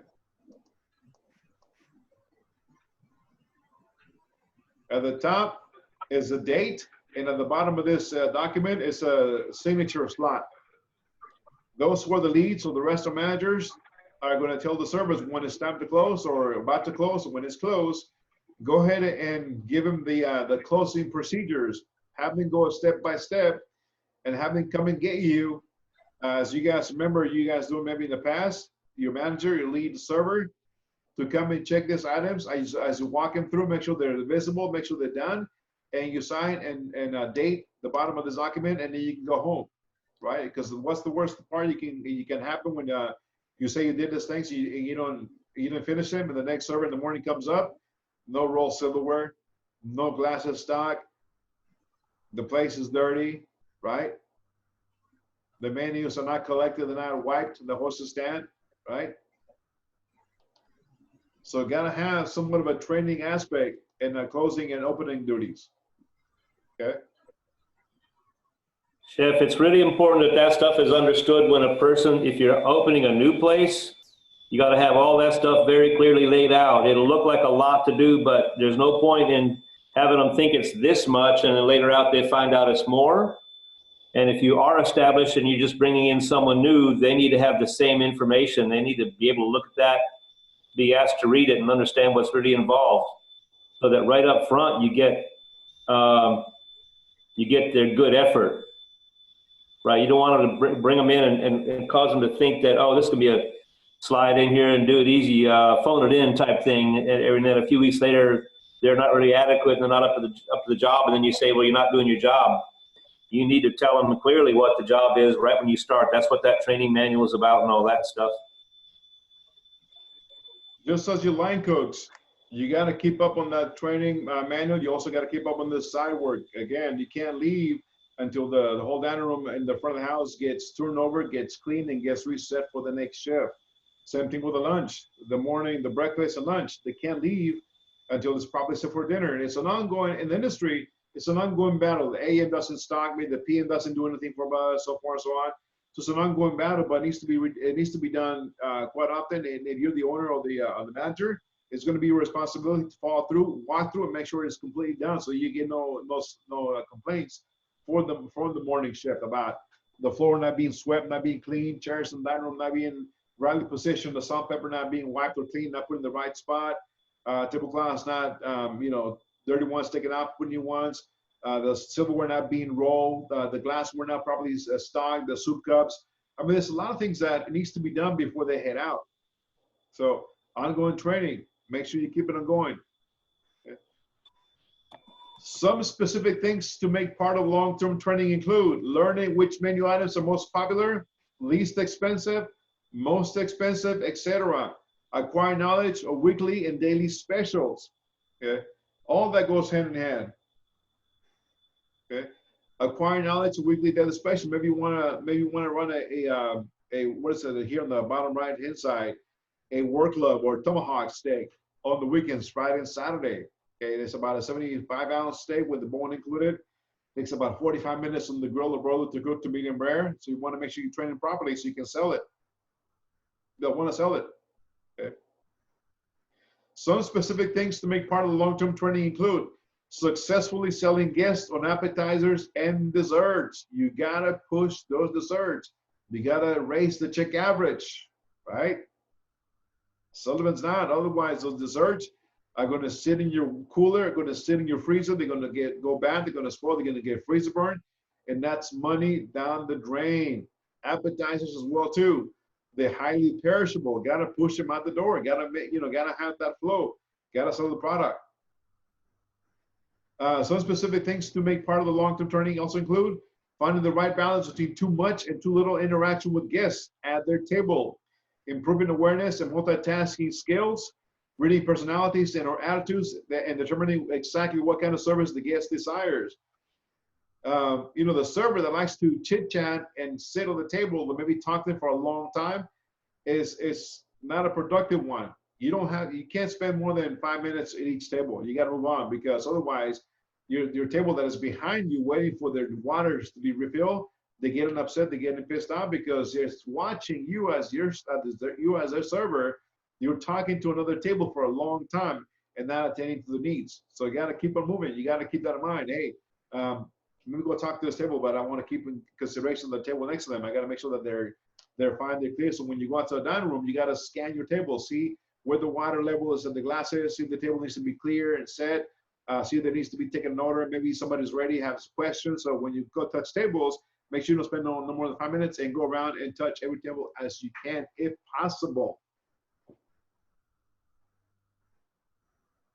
Single event training can often be forgotten or seem overwhelming for a new employee on the first day. Ongoing training allows for employers to evaluate and follow up effectively in order to get the most out of their staff. This type of restaurant server training can help propel your operation to the next level of professional award-winning services, okay? So it all depends about your establishment, what kind of service you're gonna have, okay? So styles of services. Table service is the most common style of service in restaurants. Table service follows one of the few different patterns: English, French, and Russian. Does anybody know the difference between all those three?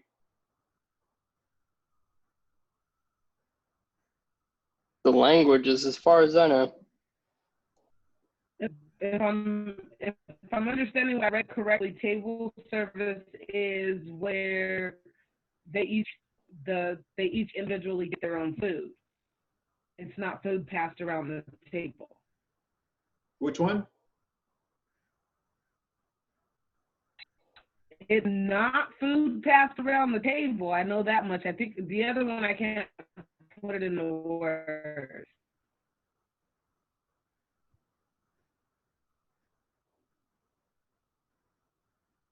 It's where the server delivers every single plate per person instead of like giving one to somebody else and letting them pass it around.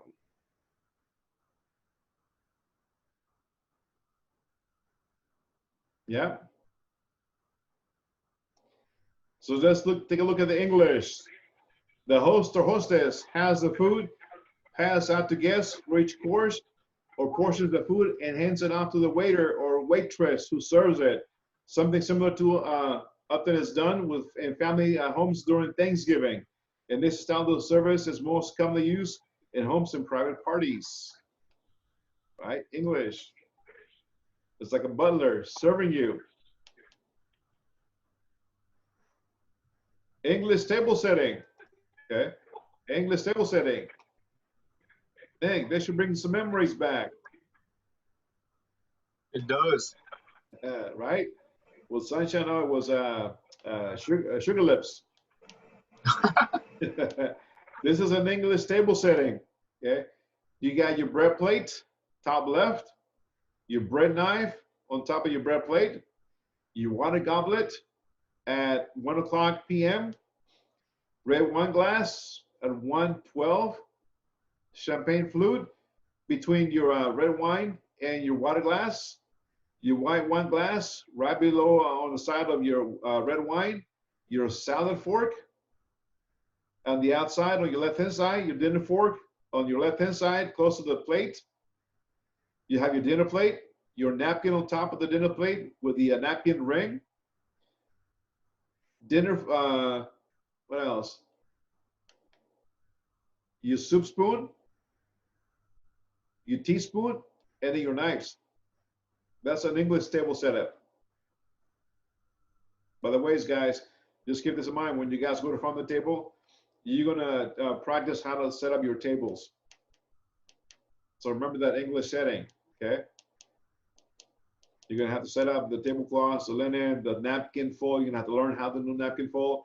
You're gonna set up those tables, and because you're gonna break into teams. First team is gonna go on week 5 on Friday, cooking in the back, and the family members are gonna come in and enjoy the food, while the other half of the team that is not cooking is gonna serve the food. So they're gonna have to set up the room, clean the room, set it up, and then they're gonna be acting as servers. Not really complicated, it's real easy. Method of serving: private dining room or restaurant food in which the waiter or waitress serves each guest from a large dish, starting with the host or hostess or guest in front of honor of any at the head of the table. The more formal version requiring a high degree of skill and showmanship. The host or hostess carves the meat and dishes out the vegetables to each plate, which the waiter or waitress has served first to the guest of honor, if any, until the other guests. Still English service, okay? That's like more classic restaurants. French service. A side table is set up next to the guest table and the food is arrayed on the side of the table. The food is prepared table side in front of the guests before it is served. The table is clear at the end of each course before new dishes are set down. This allows leisurely style with adequate time between the courses to reach the table with clean silverware and perhaps to refill or reorder drinks. Friend service. What is the guy doing there in the picture? You guys, can you guys tell me what is he doing there? What kind of things he's cooking? Banana Foster. Could be. I know it's Isn't he doing a flambe or something like that? definitely a fun bay.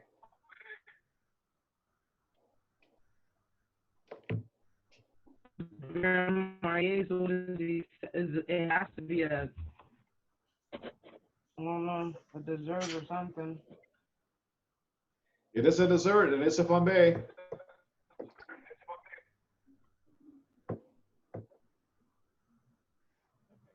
My pastry people will automatically know what it is, but it is crepes Suzette because the orange Grand Marnier bottle that is in front, bottom left.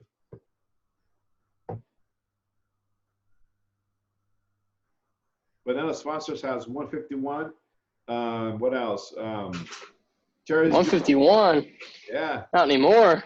Cherry Jubilee has a different alcohol. So when you see a bottle of Grand Marnier and the guy doing that is Crepes Suzette. Right, Chef Gary? Yes. Crepes Suzette. That's what it is. It's a classical French dish that is prepared tableside. French table service most commonly done with a salad, which is the easiest course to prepare at a side table with minimal cooking equipment. Desserts are often done tableside as well, as the case with Cherry's Jubilee, Bananas Foster's. Okay, Cherry's Jubilee, that's what they're doing over here on this side. Or Bananas Foster's? No, yeah, Bananas Foster's. I see bananas on the bottom.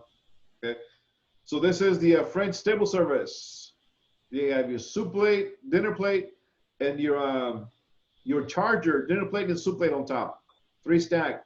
Meat fork, fish fork, knife, soup and spoon. You have your dessert spoon, your cheese knife, because sometimes in menus they'll have a cheese course. Your bread plate, always at 11 o'clock.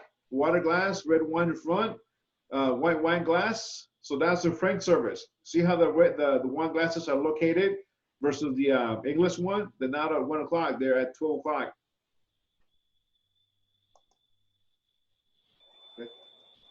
So French service, method of serving private dining room, restaurant with food which particularly cooked food is brought from the kitchen in a cart, and which is used also for final cooking. Food is completed in front of the guest and served by a waiter or waitress who offers a dish to each guest. We used to serve back in Sir Winston's in California, Chateaubriand, tableside. It was, what is it, 48? Back then it's mid-80s, 48 per person, per couple, and it served 2. The cook will cook the Chateaubriand to whatever temperature, get a nice little copper top sizzle platter, garnish it with some watercress, the Béarnaise sauce, the potatoes and the vegetables on the plate, cover them. The server will take them on the Garidon, will uncover it, will slice the Chateaubriand on their cutting board with a carving knife, and then we'll remove the covers and place the Chateaubriand, the sliced Chateaubriand, sauce it, and serve it to the customer. Okay, here we go. French style service video, 3-minute video, guys. Let me go ahead and pop it in for you guys to watch.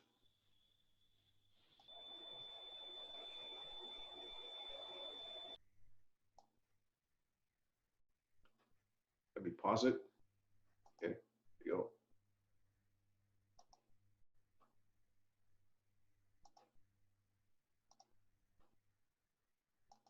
I'll put it in the chat, okay?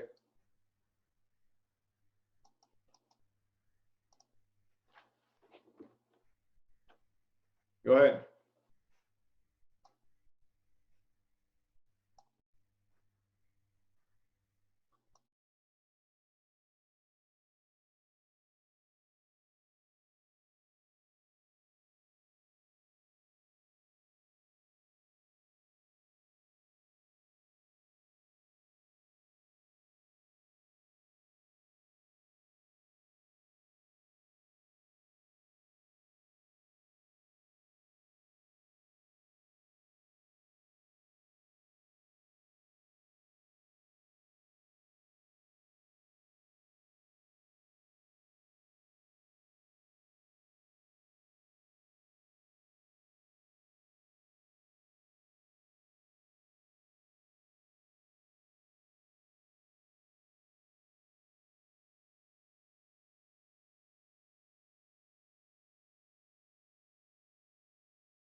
So the guests, they don't do anything.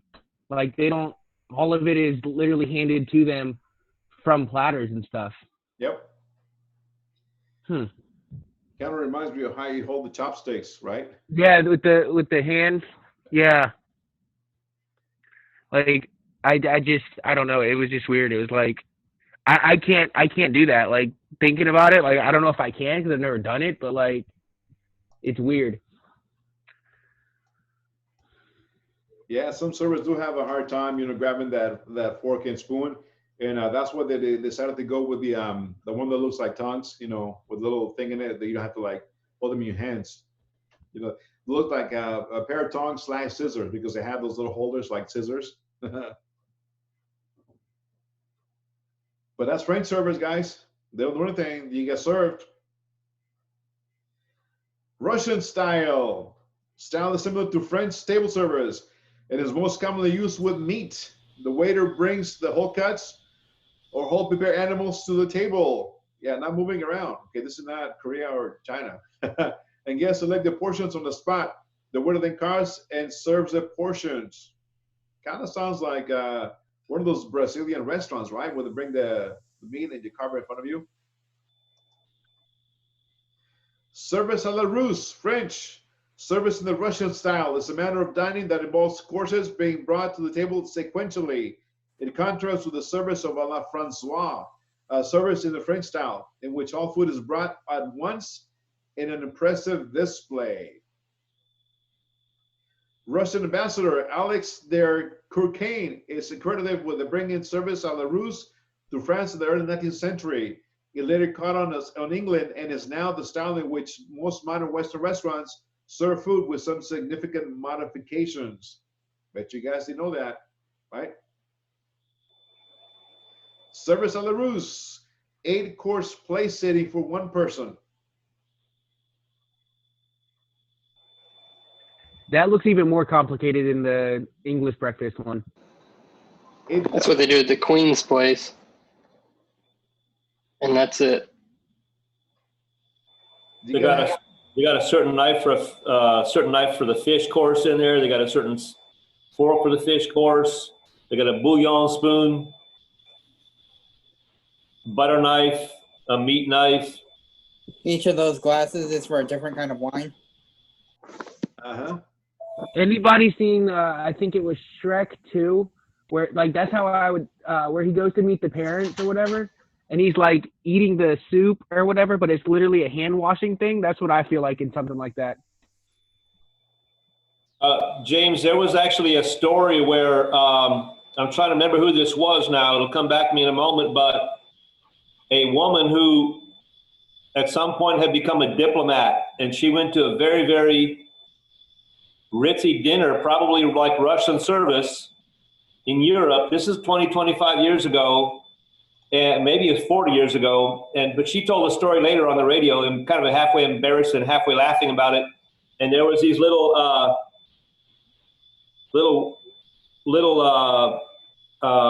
dishes on the table with water in them, and she thought it was like some water to drink. And it was actually a finger bowl, so you could make your fingertips wet, and then when you put your fingertips to your napkin, the food will come off them. Your fingertips will feel clean again. She didn't know that. Somebody who didn't know it picked up that bowl and drank it, and then she followed suit and picked up the bowl and drank it, just like the person she was copying them. Later, one of her friends said, "Hey, dumbass, it's your finger bowl." I understand. I promise you that would be me at some kind of fancy restaurant. Like I'd be sitting there thinking it's for like something it's definitely and clearly not. Yep, me too. I've been called a lot worse. So that's Russian service, right? This is, what was it? French? Huh? Okay. And this is English, right?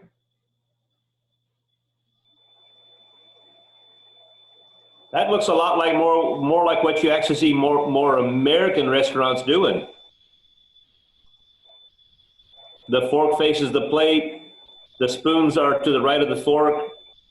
Sorry, the knife faces the plate. The spoons are to the right of the knife, and the forks are on the left. and the thing you use first is closest to the plate. So like the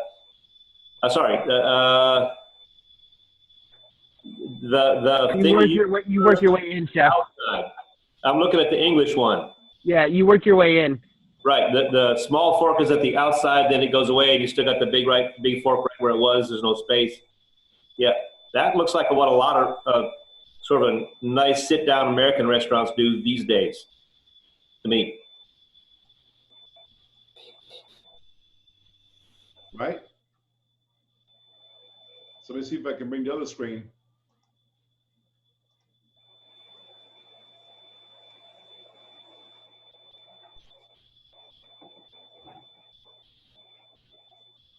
Let me see if I can bring it.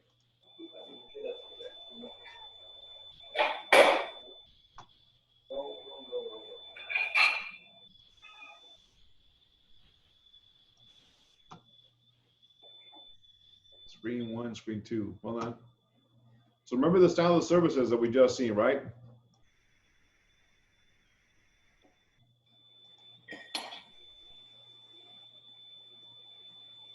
Well, what style of service is this one right here?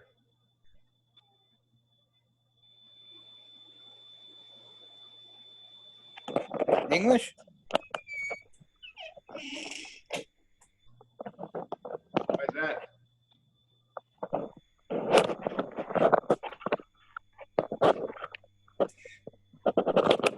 I'm sorry, what did you say? What kind of table setting is this right here?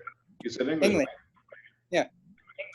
You have your 2 forks, your 2 knives, your ice sticks on the right-hand side, desserts in the front, dessert fork, teaspoon or coffee spoon, and then your coffee is on the left-hand side. This is the typical setup you're going to see at a banquet event universally throughout, unless they want to charge more money, then you can set it up more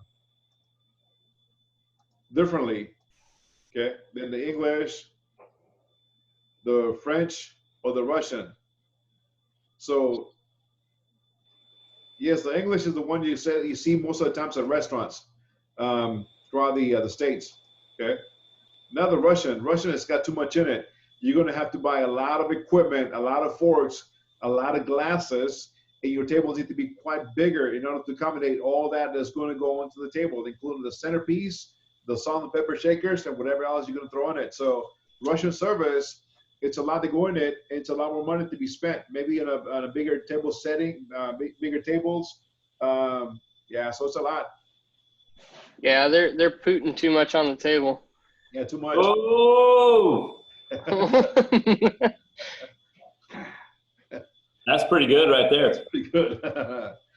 They're putting on the Ritz. For the most correct service a la Ruse, the following must be observed. The place setting called cover for each guest includes a service plate, all the necessary cutlery except those required for dessert, and stem glasses for water, wines, and champagne. Atop the service plate is a rolling napkin, and atop that is a place card. Above the plate is a salt cellar, nut dish, and a menu. Remember that from the table, Nick and his class did the same thing. They set it up the English style, and they had the menu on top of the plate, or where the charger should be, in the middle. The cutlery to the right of the service plate is from the outside in. The oyster fork resting on the bowl of the soup spoon, the fish knife, the meat knife, and the salad knife or fruit knife. That's Russian service. On the left, on the outside in, the fish fork, meat fork, and salad fork or fruit fork. If both salads and fruit are courses served, the necessary extra flour is brought out on a platter. And it is a bad form to have more than 3 knives or forks on the table at once. The oyster fork is expected. So there's a lot of silverware on the Russian styles table setting. You're going to have to spend a lot more time. And even if you offer French, American, or whatever service you want to offer in your restaurant, you should never ever bring the silverware, extra silverware that the customer asks in your hand, in your pocket, in your apron. You should always fold the napkin, put it in a plate, and put the silverware inside that napkin fold with the not the handles, but the serving side sticking out, and then offer to the guests. Okay. So guests are seated according to their place cards and immediately remove the napkins and place them in their laps. Another view maintains that the napkin is only removed after the host has removed his or hers. In the same manner, the host is first to begin eating and guests allow. The oyster plate is placed atop the server's plate. Once that is cleared, the soup plate replace it. And after the soup course is finished, both the soup plate and the server's plate are removed from the table, and heater plate is put in their place. The rule is as such: a filled plate is always replaced with an empty one, and no one place goes without a plate until just the dessert course. It's more delicate, more intricate when you offer Russian-style service. The fish and the meat course are always served from platters because the correct service is filled with plate is never placed before a guest. And this will indirectly dictate how much food the guest is to eat. And directly before dessert, everything is removed from the plate setting except the wine and water glasses. Crumbs are clear. The dessert plate is then brought out to the dolly on the top of it, a finger bowl on top of that, and a fork and spoon. The former balanced on the one on the left-hand side of the plate, and the latter on the right. Guests remove the dolly and finger bowls, move them to the left, and place the fork on the left-hand side of the plate, and the spoon to his right. Guests do not actually need to use the finger bowl, since they may have not used their fingers to eat with, unless they also had a bread with a meal. Just like Chef Gary said, that finger bowl is not to drink, it's to dip your fingers in that finger bowl with water. And then, some restaurants move to having a nice little warm towelette that is encased in a little plastic. They keep it on a steam table, they microwave it, or they put it in the bread warmer. Then when the people are done, they serve that plastic wrap warm towelette for them to wash, clean their hands and maybe, wipe their mouth. American table service food is served in portions large enough for the entire company. It starts with a specific person. It is passed around the table so that everyone can take what they want. Food is normally passed counterclockwise. Beverage is normally passed clockwise, and the table is normally clear clockwise. Nick, do you remember this? We did that too, didn't we? No, when were you served in this manner in one of the farms? We went to the pecan farm. Bingo. They offered American service, right? Because we all sat down at the table and they brought the food in big bowls and platters and we passed it around, right? Yeah, we would pass it around and ask what you wanted and be passed over again, and you had to wait until it was your turn to get the food. And pretty interesting though. I liked it. Now it makes sense, right? An American style of service. I bet you guys they weren't aware of that.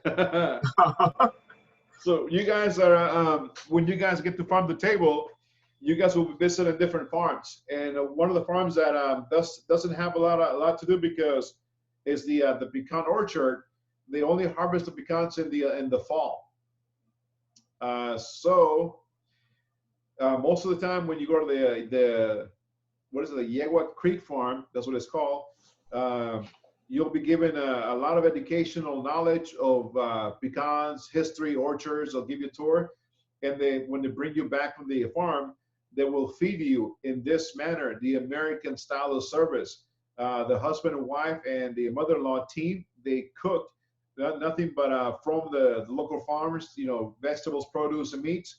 And the food they cook, they always include pecans or any kind of pecans in their veggies, in their breads. Even they have pecan-infused coffee, but they serve it to you this way, American style. Interesting, isn't it? Very interesting.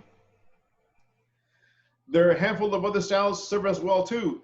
Counter style, fast-paced style normally seats seen at diners or quick service establishments, Luis. There's a handful of other styles served as well. Cafeteria involves guests collecting their food and a tray and items and counters. Counter style, chef, be considered like a Panera? Panera, yeah. Okay. Lubies. Luby's, yeah. Buffet Palace, Chinese buffets, Mongolian buffet. Golden Corral. There's a lot of that at the UT food service earlier this year. Yeah. There's a lot of that kind of stuff in the big college serving operation like that. UT, the dining room halls are massive cafeteria style with different. A mess deck on any ship. Anyway. On any ship, a mess deck. That's what it looks like. Yeah. Well, even in the bread and breakfast with chrome bracelet, same thing, right? With dividing. So, anyways, cafeteria style involves guests collect their food on a tray and island counters. Okay. There are a handful of other styles service as well too. Buffet services, less guests serve themselves. It requires less staff than other types of service. It can be added to other types of service. Many restaurants do not have otherwise use buffet service, have a salad bar. And I've done that before too. When the rush comes in, I do a soup and salad buffet. People come in and, they go and eat a soup and salad. The server takes their order and then it drops their entrees to relieve the stress coming off the line. There are a handful of other styles as well too. Room service. Is there another word for room service that you guys know of? Thinking concierge service, chef? That could be, yeah. But it's not I don't remember one actually. Take my best wild guess here.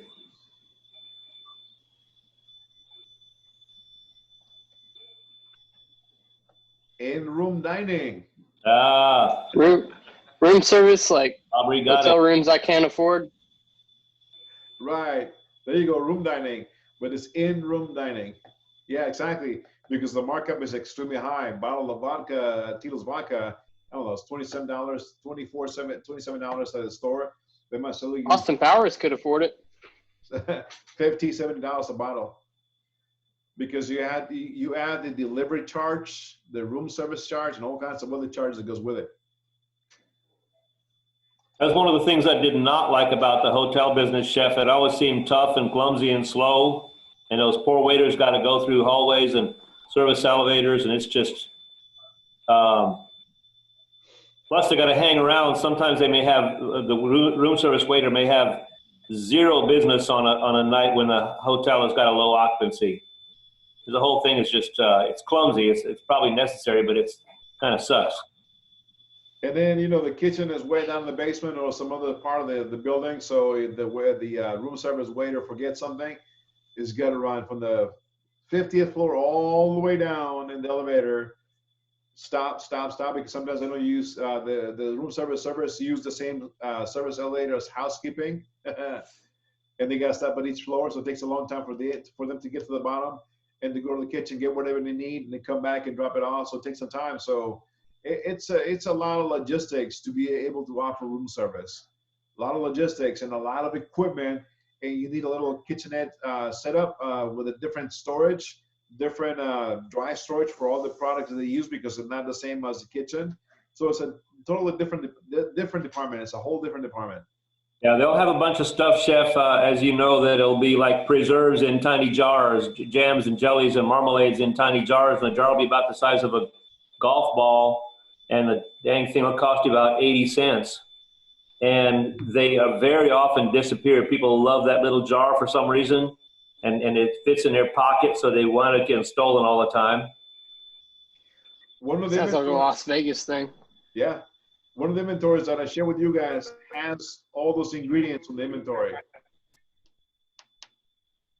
If you guys are interested in how much that stuff costs, it's in there. Okay. Yes. Room dining or in-room dining. Yeah. Other handful of services too. Drive-through, delivery, quick service, all require speed and accuracy above all else too. Drive-through, rollerblades, roller skates, Sonic, McDonald's, Whataburger, even now, big time restaurants, right? To go, or what they call it in the East Coast, to go. Especially now, for right. sure. Yeah, I was driving through Pennsylvania. coming from California, and it's like, you want a Tuggo? I'm like, the hell's that Tuggo? Oh, to go. All right. So takeout, right? So anyways, we're going to stop here, guys. Take any questions. We're going to take a 10-minute break. We're going to come back, and we're going to touch on Monday's lecture. Any thoughts about service? What is your restaurant service style? What are you going to offer? Is it Russian? Is it French? Is it English? Is it countertop? Is it room service? What kind of service? We'll Right go off with the your. truck. Huh? I said right off the truck. So, food truck. What kind of service can that fall under? What kind of category? Like a fast food or. Could it fall under or, counter, chef? Yes, counter. Look at me knowing some stuff. That's counter service. Yeah, it is. Which is a weird form of a la carte, really. You just buy each item by its onesie, or buy it one at a time, or priced individually, and then they put it on whatever they got to put it on, and they hand it to you. Yes, it is too, Mr. James. All hotels do not have a 13th floor. It's supposed to be a bad luck, bad mojo, so they go from 12 to 14. Yep. They don't have a 13th floor.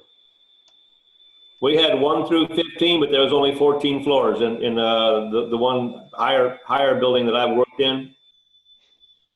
There was no 13th. No.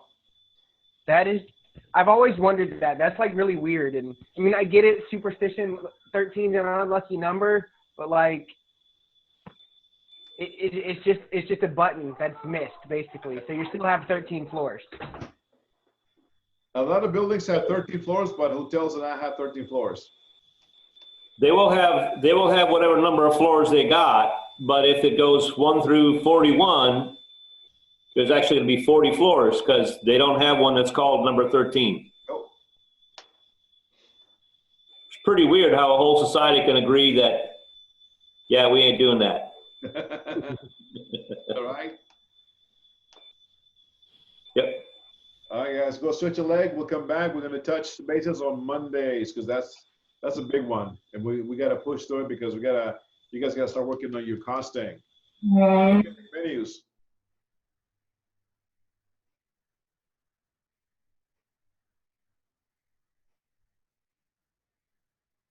Ten minutes. Come back.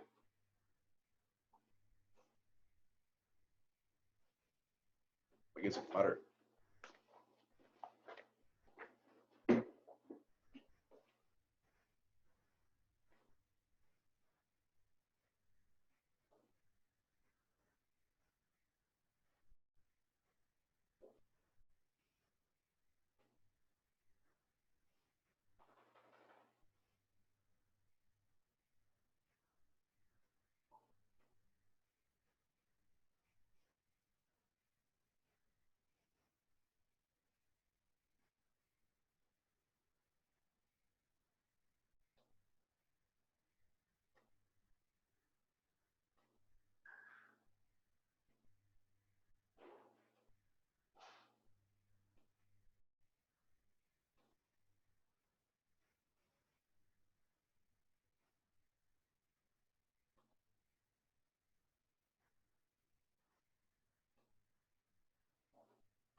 Is my video working, Chef Miguel?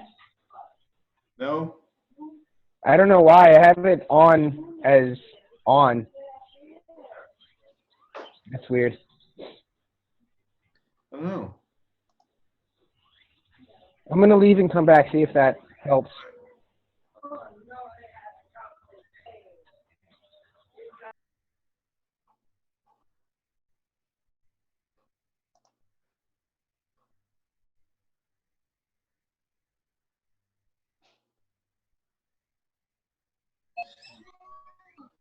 Here we go. Did that help? Yeah. Okay.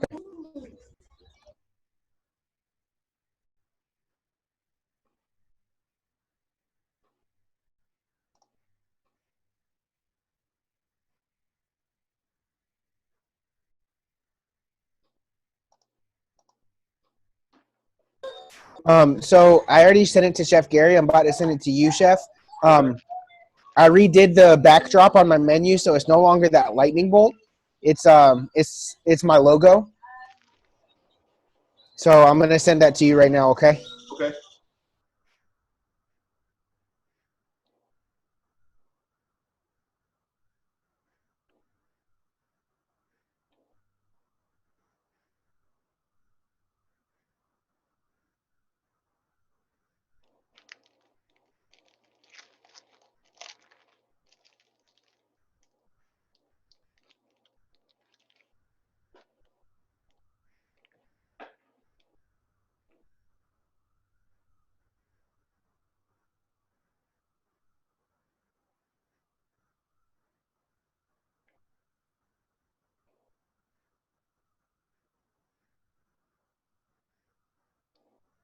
Hey chef, I'm making this like the spaghetti.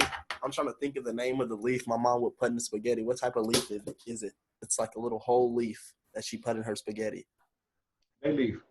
Bay leaf. Thank you.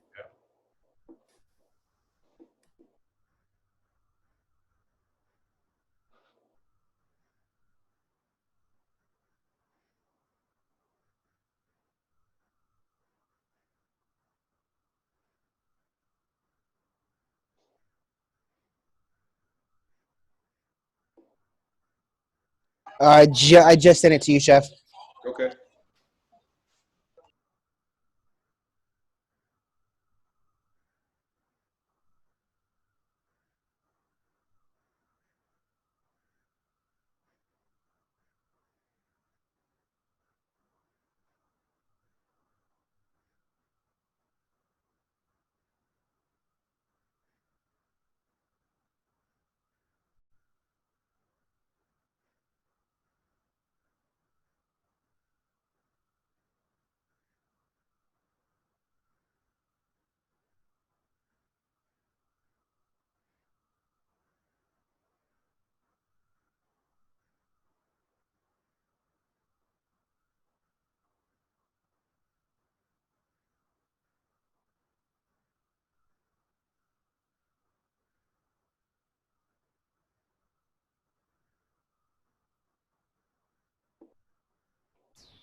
Okay. Hey, James, I'm looking for that thing right now too. I'm about to open it right now.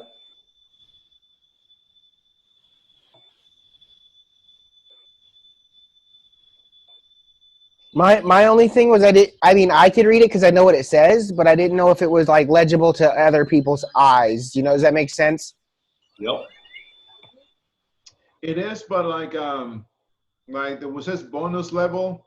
You got Vampire Fiji's dark chocolate brownie topped with vanilla ice cream and strawberry sauce, $10. That's readable, but when you get down to the second and fourth item, and even the fifth, it's a little bit hard because the gold in the back doesn't really match with the green, and you got to squint and kind of find the letters to read them. Okay, so I just need to find a different color for that font that makes it legible on the gold. Mm-hmm. Okay. That black makes everything tough. Yeah, the black and the gold makes it tough, but I really like that design. I like the design too. It's the black that's making it hard though. It's so hard to find I mean, yellow would show up against black, but it wouldn't show up against the gold. Right, too close to gold. That's the trick. I'll keep working on that. James, how about thinking about a gold background and then black print, and the black would show up against the gold and the gold background green. Well, then I'd have to. I can do that, but I'd have to redo the whole logo because that's literally the image of the logo just fitted to the size of that paper. Oh, it's like a PDF. It's not. Yeah. Been modified. Yeah. It was a good challenge there. I'll adjust it real quick and see what I can find, and I'll email it to you guys again real quick. Okay. It shouldn't take me too long.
Chef Gary, I was watching the Peter Sellers Pink Panther with my dad. Oh. Is that the one? Stepped on that dude's or is finger. that an earlier one? That's the 76. I think the first one came out in the 60s. So you watched the not the Steve Martin one though. That's like 2000s, I guess. Yeah, that's really recent. Right. Yeah. He said that Peter Sellers one, he watched it when he was a kid. His dad took him to see it. I think I might have seen a little bit of it, but not the whole thing. I should watch it, I guess, huh? Pretty funny.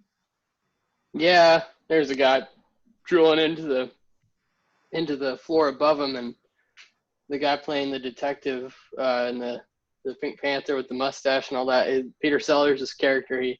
He's on the phone, not paying any attention. He steps on the dude's finger as he's poking through the floor, make sure he dug a hole all the way through. I'm back, Chef. Sorry. Pretty funny. Yeah. I'm back, Chef I Gary. enjoyed that Steve Martin one too. Ooh, That's what I can remember. I don't remember the earlier one. Yeah, I need to watch that Steve Martin one. I've listened to some of his music. Steve Martin, he's put out a few songs. He's recorded some professionally, you know. The actor? Yeah, he was a banjo player and he's a singer as well. The guy's talented off the charts. That's the one from Cheaper by the Dozen and Pink Panther, right? Yep. When I saw him in the early 1970s, he was like on the Tonight Show with a banjo, doing silly jokes and playing few bars of banjo stuff between wisecracks.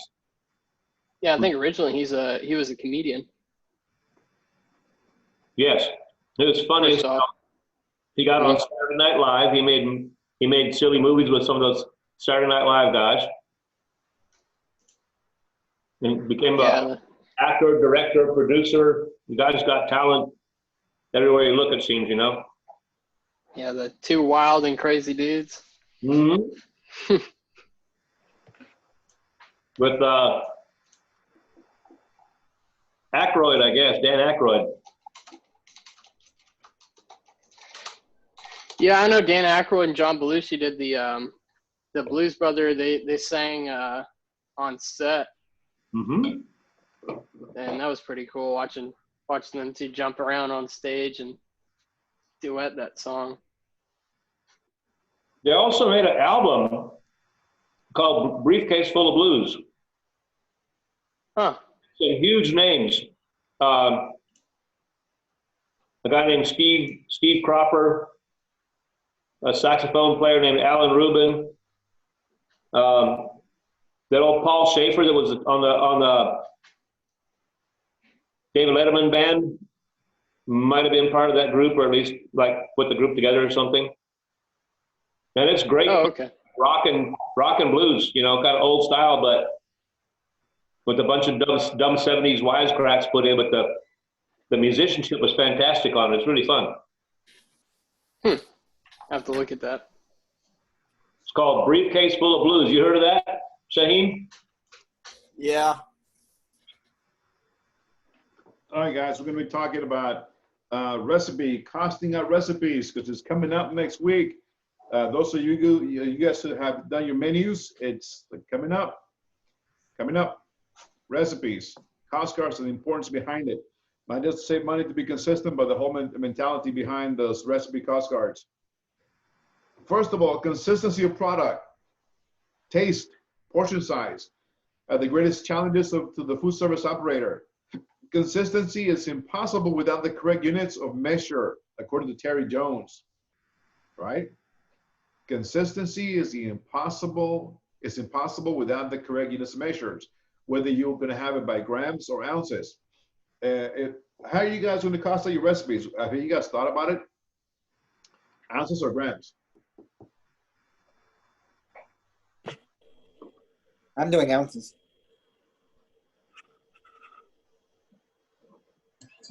Ounces. Okay. Yeah, I'm doing ounces as well. I'm doing ounces too. Good. All of you guys should be doing the ounces, because those food inventories that I sent you guys are weighed out by pounds, gallons, even liters. But liter is equal or about the same as a quart. Liter is 6 ounces. A quart is 32 ounces. So a liter is about, give or take, about the same amount of a quart. So I think a liter is like 33.6 and a quart is 32, right? So they're pretty close. Pretty close. So we'll definitely stick with costing everything by ounces.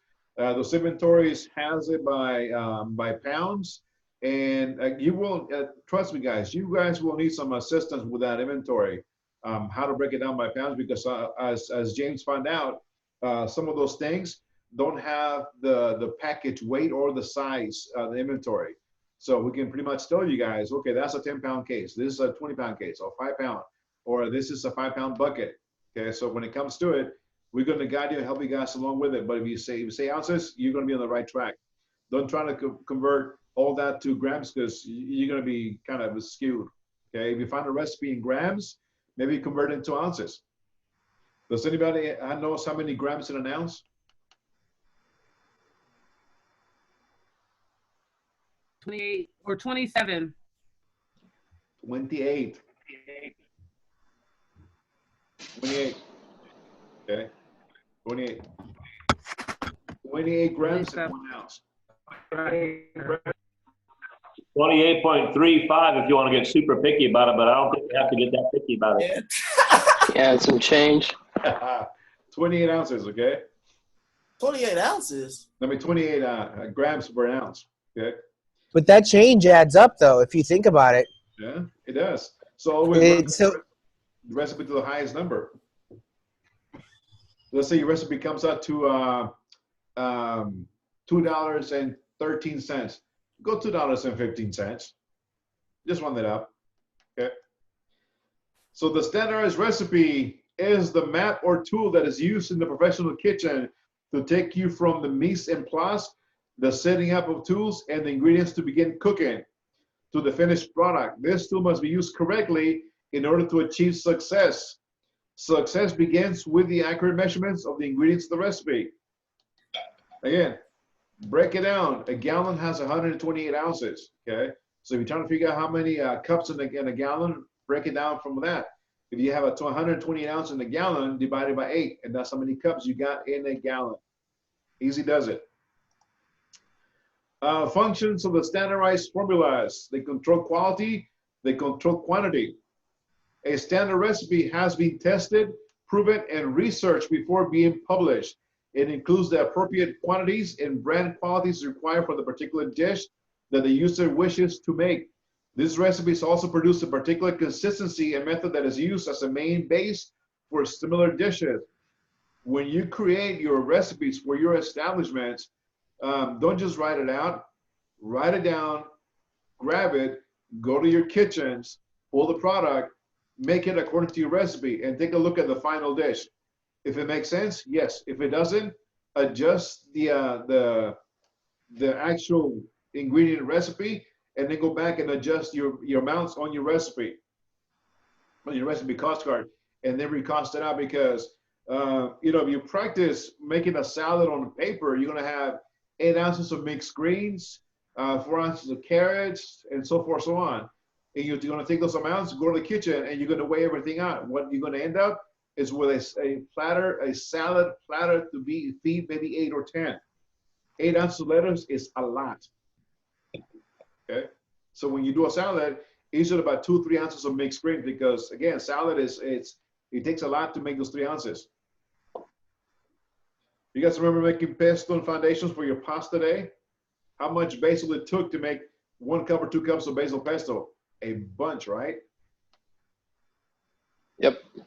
Keep that in mind, okay? Standard recipes are often used as a base for new dishes and creative alternatives to the recipe itself. These alternative versions may include vegan or gluten-free options, or they may use different flavors and products to create original recipes. Using a standard recipe helps maintain cost control for the ingredients. Again, everything that's in the recipe is going to cost you money. The more you control it, the less you're going to bleed out of your pockets. A standardized recipe may be different from the food service to another because of variation of equipment available ingredients and skills of the cook or food handler. So recipe can be complex or can be very easy to make as you navigate. So when you try to develop a recipe, make sure that you try to make it user-friendly, make it readable and understandable, okay? And don't go utilizing too many French terms, yes. So do you think we should do like some gluten-free options, or like do you think we'd be missing out on a huge market, or if like, or you know, I mean, I'm trying to grasp this, because as far as I've done, nothing on my menu is actually truly gluten-free. So that's why. Okay. If you have nothing that's gluten-free at all, like everything's got some form of gluten, then as far as I know, yes, chef. Then what you have is a menu that some people cannot eat anything from. I think that's a mistake. Okay. You don't have. I mean, I could do like the burger with the like gluten-free buns, but like that's sure. And that would be the only thing. Kind of expensive, isn't it? Or making your own, that's kind of a headache. Yeah. Maybe you look to some other place. Like there's places that'll sell you a hamburger in an iceberg lettuce wrap.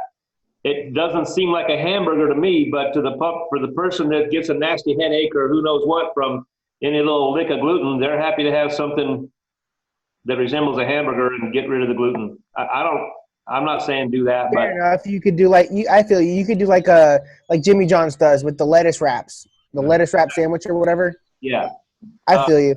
That Austin burger place, Pete Terry's, will do that for you. Or just make a non-gluten bun. Hot Dotty did that. Yeah. James. It's not hard. Yeah. James, one thing that you could do is, just have an on most of your stuff, have like an option, like have either a vegan option to it or have a gluten option, and just don't buy so much of that product, but buy enough because you know that you get hit every once in a while that you can cover that. Okay. Thank you. Do you have wings on your menu? Yes. Check your sauces. A lot of the sauces that you think aren't gluten-free are actually gluten-free. Right. Okay. So you don't have to, but you're missing a lot of sales. And a lot nowadays people are trying to eat healthy, and gluten-free is the one thing to go with. And they're going to be asking what on your menu is gluten-free. So you have options. That's fine. You can also buy those items gluten-free. UDI sells awesome products, from brownies to bread to bagels to cookies to everything gluten-free. And like Ms. Tia said, your sauces, even when you create a recipe, take a look at your ingredients, because like Chef Gary said, you don't want to kill somebody or get somebody really sick, because not everything is really gluten-free. You really have to dive into it. Even the equipment that you use has to be clean from being used in a regular gluten product. Okay. And remember, if someone says gluten-free, you can simply give them something that doesn't have the wheat bun, or a substitute like that Udi's bun, like Chef Miguel said, or something like that.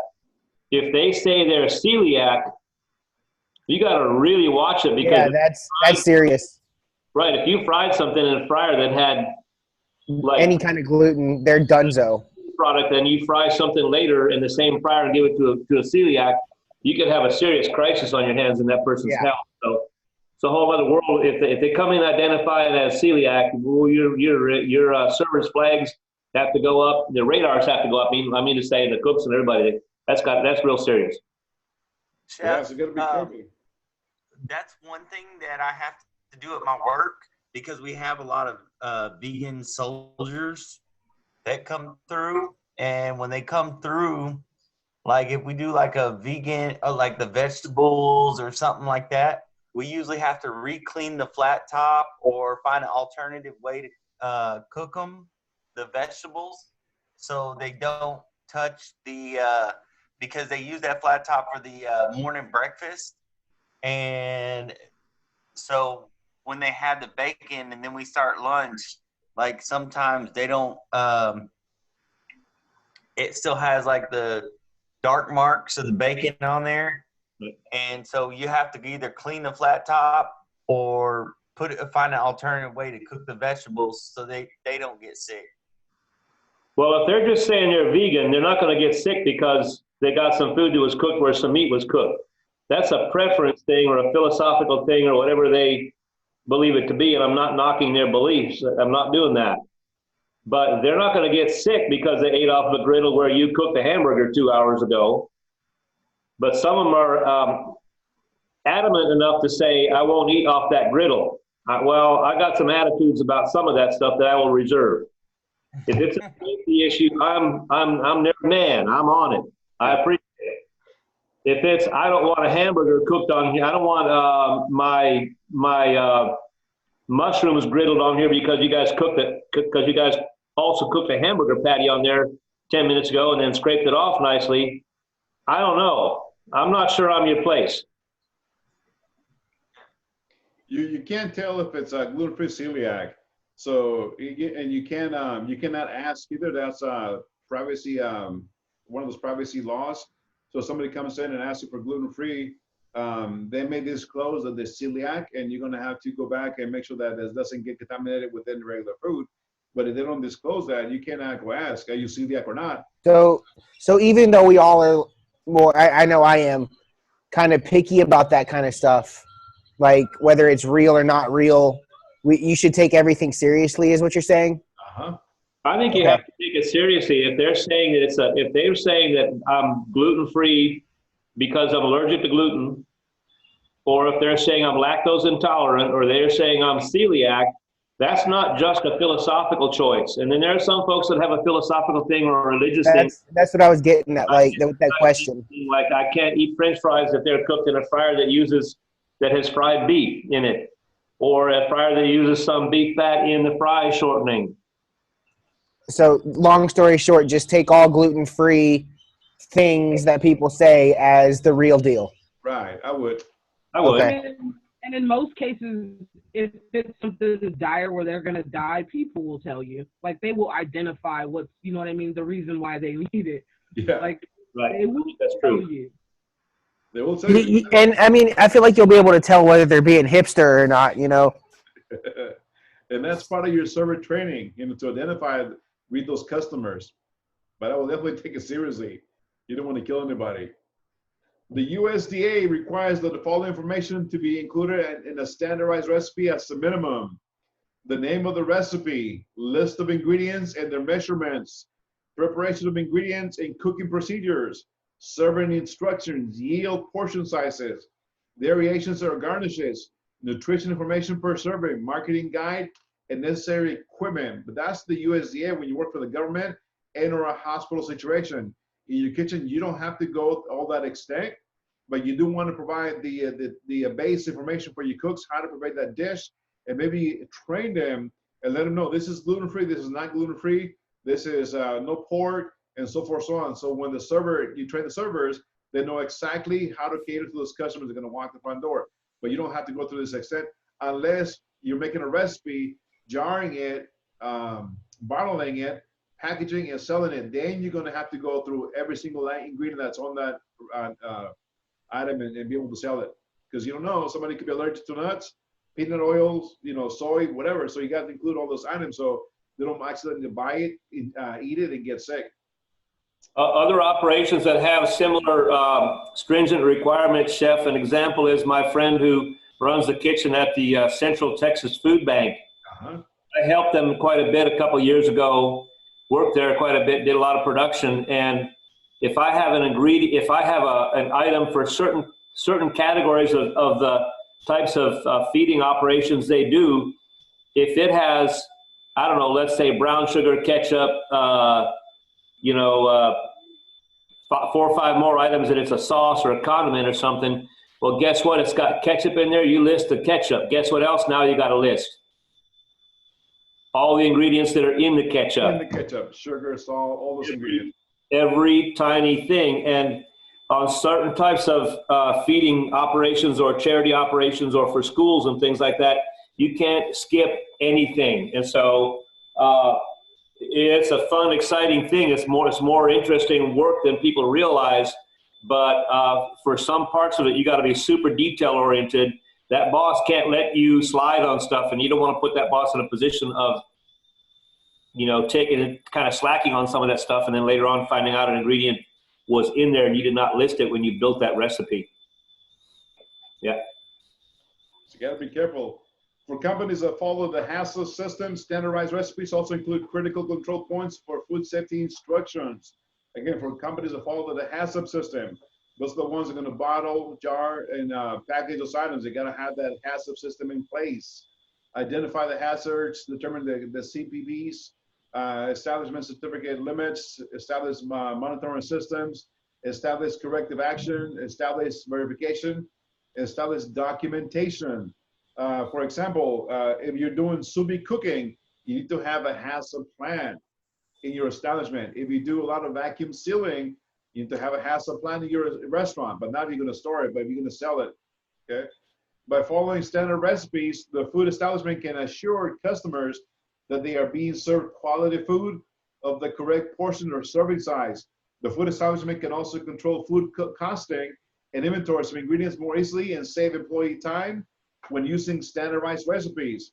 If you give them the standardized recipes, they know they can go ahead and take a look at a recipe, jot down what they're going to need, go to the cooler, get it, bring it out, and start prepping it. If you don't have a recipe, they're going to start making it. Oh, I forgot this. Oh, I forgot that. Then it's an extra trip back to the walk-in, time being lost.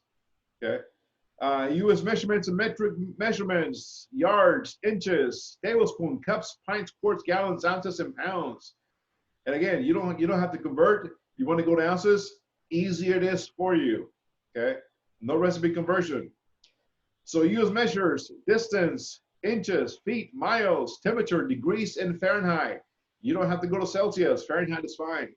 Volume, fluid ounces, weight, ounce, and pounds. Okay. Distance between 2 points, smaller unit, inches, large, miles. 12 inches equals 1 foot. Is it a foot-long Subway sandwich?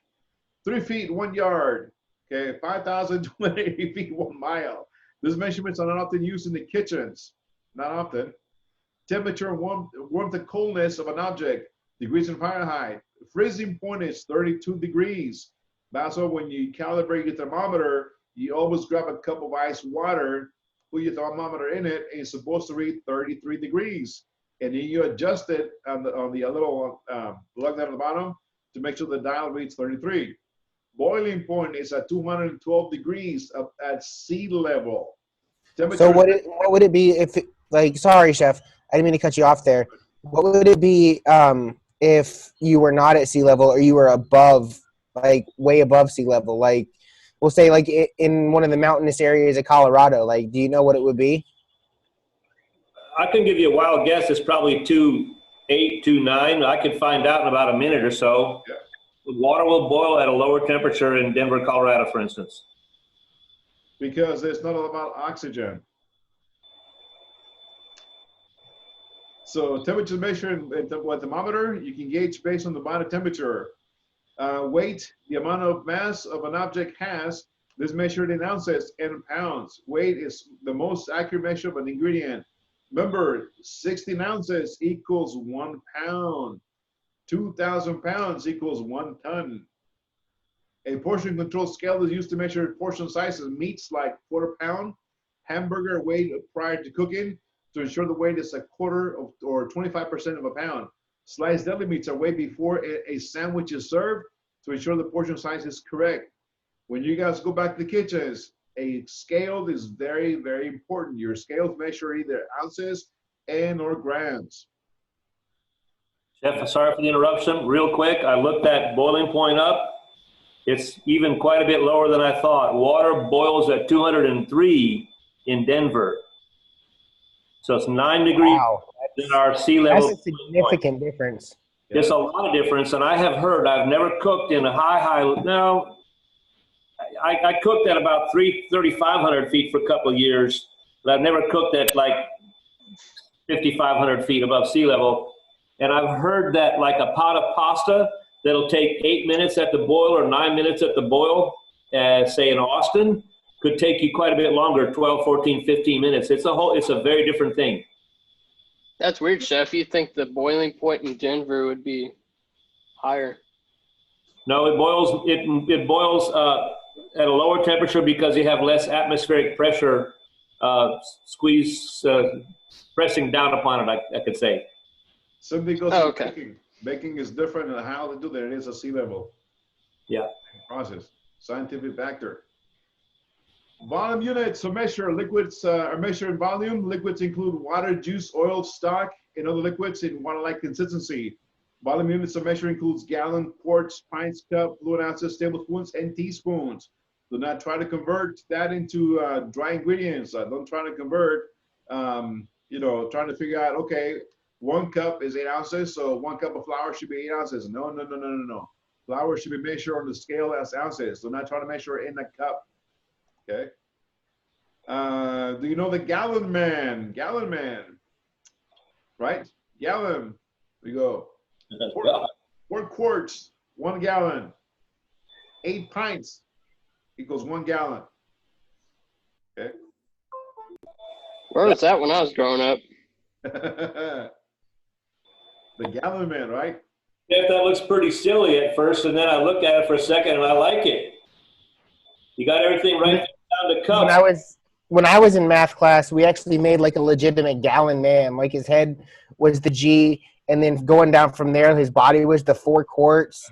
His arms were the 8 pints, and then his fingers were like 16 different cups. I was like, okay.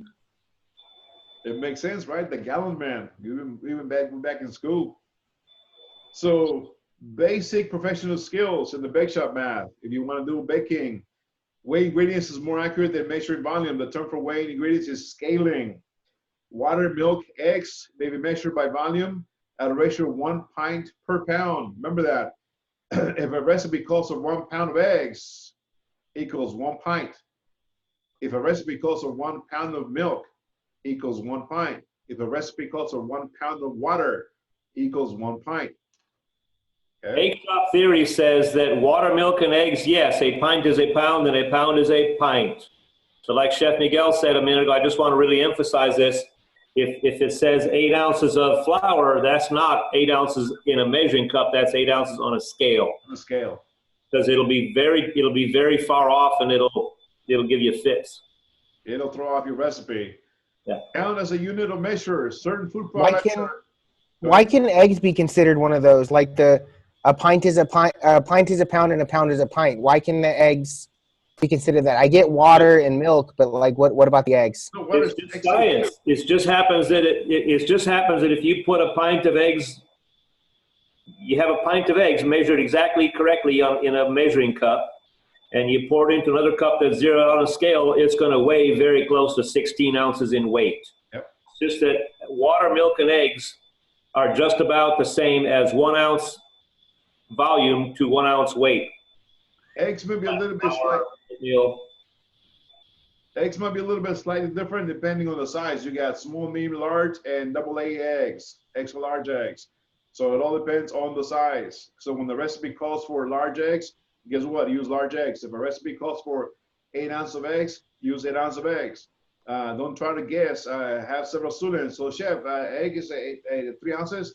I said, no, you gotta crack it, you gotta weigh it, you gotta measure it because it's not always the same. A chicken does not lay an egg the same as the next chicken. All eggs are not the same. They're not perfectly done by machine. They're done by a living thing, creature. Crack them until they feel you're measuring the cup that you're using, whether it's a pint or what, or crack them until you come to the weight you require. Yep. But measure them somehow. Don't assume that an egg is 2 ounces or something like that. It'll be most of the time quite different from that. Right. So certain food products are individual units and they are measured by count. Example, eggs, shrimp, apples, and bay leaves. Count is not an exact measurement. Recipes are required total accuracy will measure count items like eggs by volume or weight. The recipe for egg bread will use a volume or weight quantity of eggs rather than a count of measure. Okay. Metric systems, units of measure, distance, meter, weight, gram, volume, liter, temperature, Celsius. You don't have to convert those recipes. Keep them as simple as they are. Metric system is based on 10 units. The base unit gets prefix added to the designated multiples. Oh, blurry. Okay. Metric system of measurement, distant weights, volume, and temp are measured using appropriate devices. Easy to move the decimal points and change the prefix to describe the measurement. Temp scales run from 0 to 100 degrees. 0 equals freezing point of water in Celsius. 100 equals boiling point of water, except in Colorado.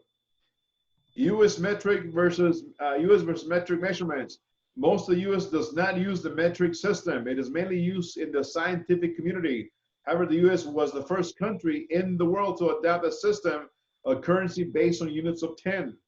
Kitchen measurements are easier in the metric system once you are used to the conversions. And it gets complicated if you're trying to convert, okay? So conversions, again, 1 ounce, here we go, Ms. Tia, 28.35 grams. 1 fluid ounce equals 29.57 milliliters. 1 inch equals 25.4, what is it, millimeters? Memorize these conversions.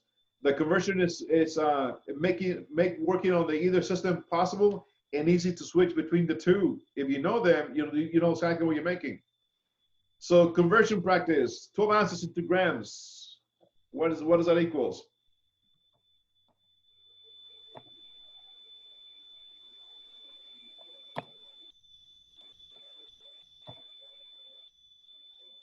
$12 ounces is how many grams, guys? 340. How'd you get that answer? You forgot the point 2, Christian. You forgot the point 2.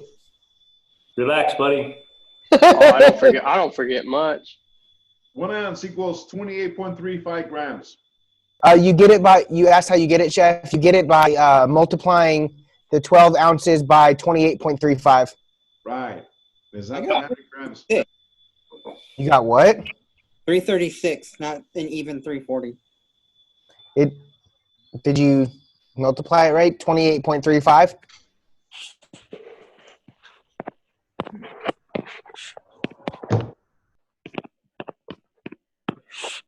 I was got 340.2. The second part, the point. Yep. What about this one? There you go.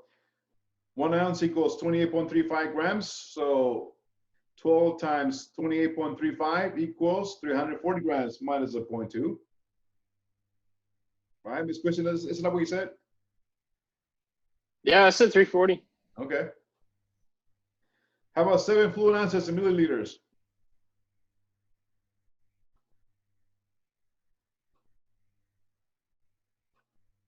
One fluid ounce is 29.57 milliliters. 207. 0.01. 207. Good answer. So one fluid ounce. 206.99. Okay. 207. Formula yield and yield conversions and conversion factors. Imperial to metric conversion review. 1 ounce equals 28.35 grams. 1 fluid ounce, 29.7 milliliters. Run the end of the conversion, the calculations only. Okay. That comes very handy if you're doing desserts, because desserts most likely the recipes that you're going to encounter are going to be in grams most of the time. Yeah, a lot of your bake shop stuff these days is in grams. All the European-oriented chef instructors that teach bake shop, they work in metrics. Why is that? Is it like, I've heard it's more accurate, I guess you could say? I cannot imagine. I mean, a measurement is measurement. You cannot say that a gram is more accurate than an ounce if you're measuring accurately. But it's kind of the universal language for bake shop chefs. I suppose now it's because the Europeans came over here and taught so many people how to do it. So the first step is in all baking culinary math calculations to convert everything to the same units. Weight is the easiest unit, though you may have to look up weight of some liquids. So crepes, you got 4 ounces of flour, 4 ounces of cake flour, 4 and 4, bread and cake flour, 1 ounce of sugar, 1 teaspoon of salt, 6 ounces of eggs, you got to weigh those eggs, 16 ounces of milk, 2.5 ounces of oil or clarified butter, 1 teaspoon of salt equals 20 grams, right? So here we go, convert it into grams. We go to the car meet tomorrow. We go to one. So bread flour, 113.4 grams. Cake flour, 113. Sugar, 28.35 grams. Eggs, 170 grams. Milk, 453 grams. Butter, 70 grams. There's a recipe coming along the way for you guys. I think it's Culinary Arts. I can't remember it, but it does call for a lot of eggs. Culinary Arts or Regionals, and it calls for a lot of eggs. I forget how many. I think it's a creme brulee. If I'm correct, or a creme anglaise. And you're going to be looking at like 300 grams of eggs. That's what it is. You got to measure it, or egg yolks, I think. I forget which class is 201 or Regionals, but it does call for 300. Creme brulee and 201. Yeah, I think that's 201. Yeah, if it's egg yolks, it's probably a creme brulee or a flan. Yeah, it's about 300 something grams of egg yolks. Multiplying with decimals, adding and subtracting with decimals is easy because you line up the decimal points. The numbers are added and subtracted, and the decimal point is inserted in the correct place. So here we go. 6.34 divided minus 3.323 equals 3.11. Multiplication decimals. Multiplication decimals is the same as multiplication with whole numbers, with one exception. Once the process is complete, the total number of decimal places in the equation that counted decimal point is inserted in the product equal to the amount of total number of decimal places of equation. 2 decimal places, 14.65. 2 decimal places down the bottom, and 4 decimal places at the bottom. Right? You guys following that? You're counting the 2 decimal places in 1465, and you're counting the 2 decimals, the 2 spaces after the decimal in the 0.20, and you have 4 places.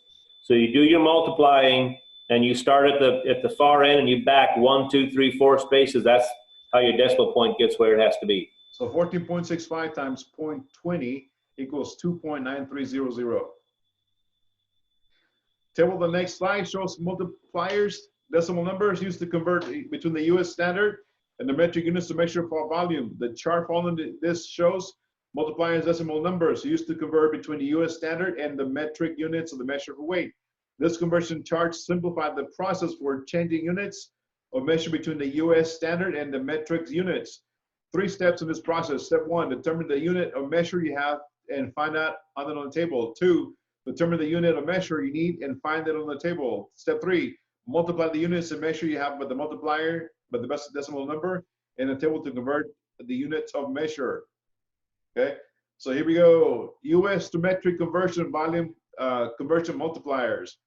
So to change gallons to liters, multiply 3.785, liters to quarts, 1.05, quarts to liters, 0.946, pints, 0.474, cups to liters, 0.236, fluid ounces, teaspoons, milliliters, teaspoons, tablespoons, and teaspoons.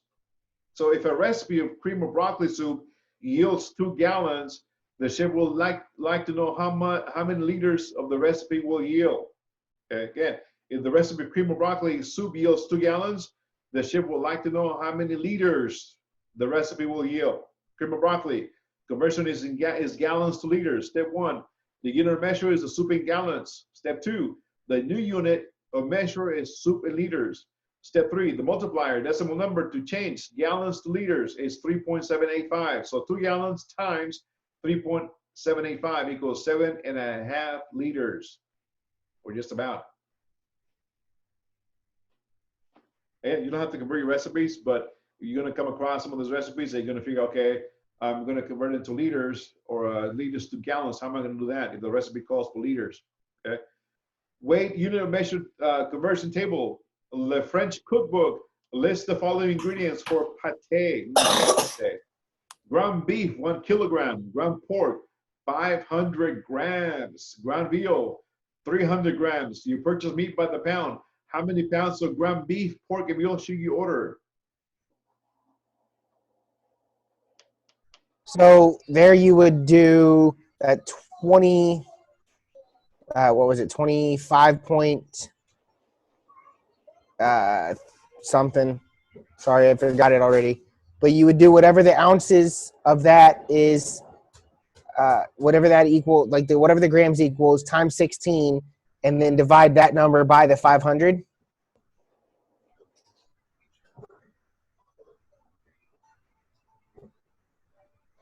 No, a lot easier. No. Oh, okay. So 1 kilo is what, 2.2 pounds? yeah. So remember, how many ounces in a gram?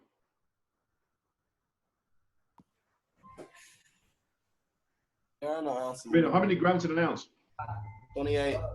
28.35, I think you said. So you divide 500 by 28.35, right? Right. Yes, chef. How many ounces is that?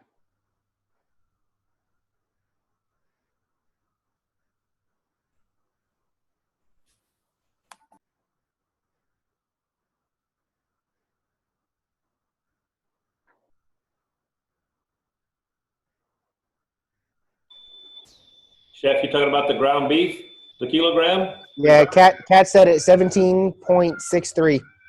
The ground pork. So you need a little bit over a pound of ground pork. So now the ground veal, convert 300 grams into ounces. Is it 10.58? 10.58. So down the bottom, the bullet point says you purchase meat by the pound. How many pounds of ground beef, pork, and veal should you order? So you're looking at about what? Pound and a half of ground pork, maybe a pound and a quarter of ground veal, and 2 pounds of ground beef, right? To be able to produce this recipe. Because you're going to have a little bit left over.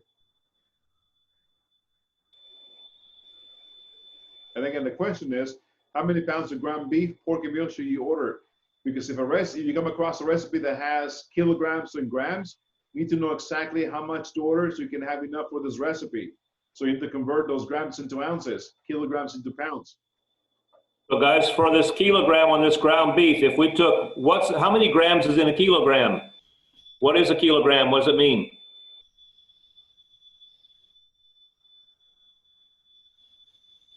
Anybody know what a kilogram is? How many grams?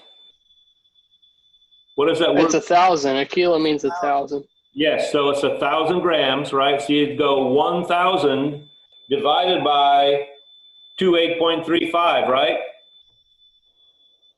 Because that we know that there's 28.35 grams in an ounce. So if we say 1,000 divided by 28.35, we're going to find out how many ounces that is. Here we go. It's 35.27.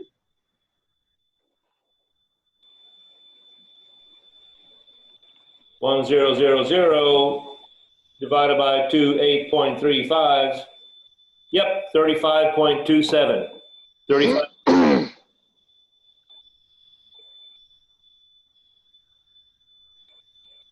And like I said, you guys are gonna come out some of, not with your project, but in the kitchens you guys gonna work at or do your extra shift, you're gonna come across these items because nowadays a lot of restaurants, not hotels, restaurants, most of them are using the metric system, the grams. So if you see a recipe, you're like, what? Automatically know that 28.35 grams equals 1 ounce. So you convert that into ounces and then convert that into pounds, and you figure out how much ground beef, ground pork, and ground veal you need to convert to order for that recipe. And don't always try to under order. Always order a little bit more because you can't order the exact same amount as the recipe has. No. So in this case, it's like 1.5 pounds of ground pork, a pound and a quarter of ground veal, and what is it, 2 or 4 pounds of ground beef. So do a little bit extra just in case. But again, that'll serve you some how to convert. So you should order like 3 pounds for the ground beef, 2 pounds for ground pork, and what, 2 pounds for veal, or like 1 pound for veal? I will do 1.5 pounds for veal. Okay. You take 300 divided by 28.35, and it'll give you a little bit over a pound. After you, so you take 300 divided by 28.35, it'll give you the ounces, and it's a little bit less than a pound. I think it's like 10 ounces, something like that. Just order a pound and a half, just to make sure you have enough. So you asked to make weight conversion multipliers to change kilograms to pounds, multiply by 2.20 pounds to kilograms, multiply by 0.4536 grams, multiply to pounds, 0.0022 pounds to grams, multiply times 453.5924 grams, weight ounces, and the weight ounces to grams. In fact, the conversion for ground beef is kilograms to pounds. Number 1, the recipe lists ground beef by the kilogram. Step 2, you purchase the beef by the pound. Step 3, the multiplier decimal number to change kilograms to pound is 2.2046. So 1 kilo of ground beef times 2.2046 equals 2 and about 1/2 pound, 2 1/4 pounds. Okay, so 2.2046 times 16 ounces. That's about 35.2736 ounces of ground beef. Run that to 35 ounces of ground beef. So 35 ounces. That's what, about a little bit over 2 pounds. 2 pounds, 3.3 ounces, right? Yeah. So the conversion for ground pork is grams to pounds.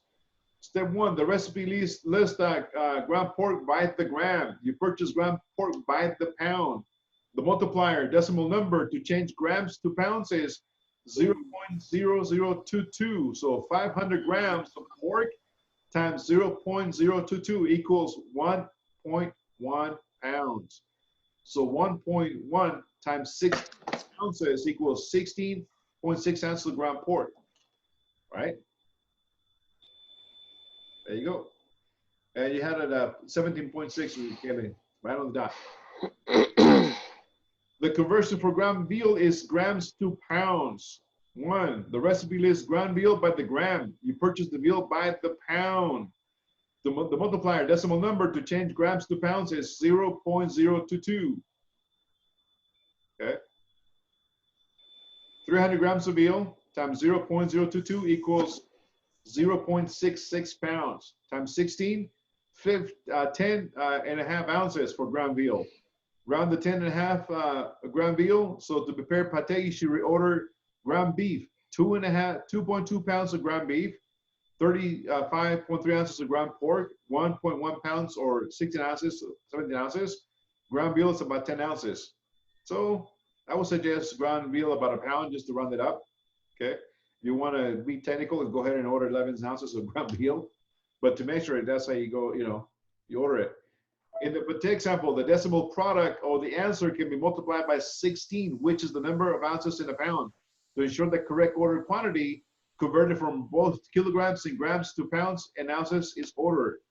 Because when you order it, Cisco doesn't recognize grams. It only sells it by pounds, gallons. Only when you buy alcohol is by liter. Is that bone marrow? Who? Was that bone marrow? Bone marrow. What bone marrow? Yeah, was that bone? That's pate. The pate. Yeah. Oh, pate. Okay. It needs a glass of scotch behind it, Chef. It does. Cost conversions.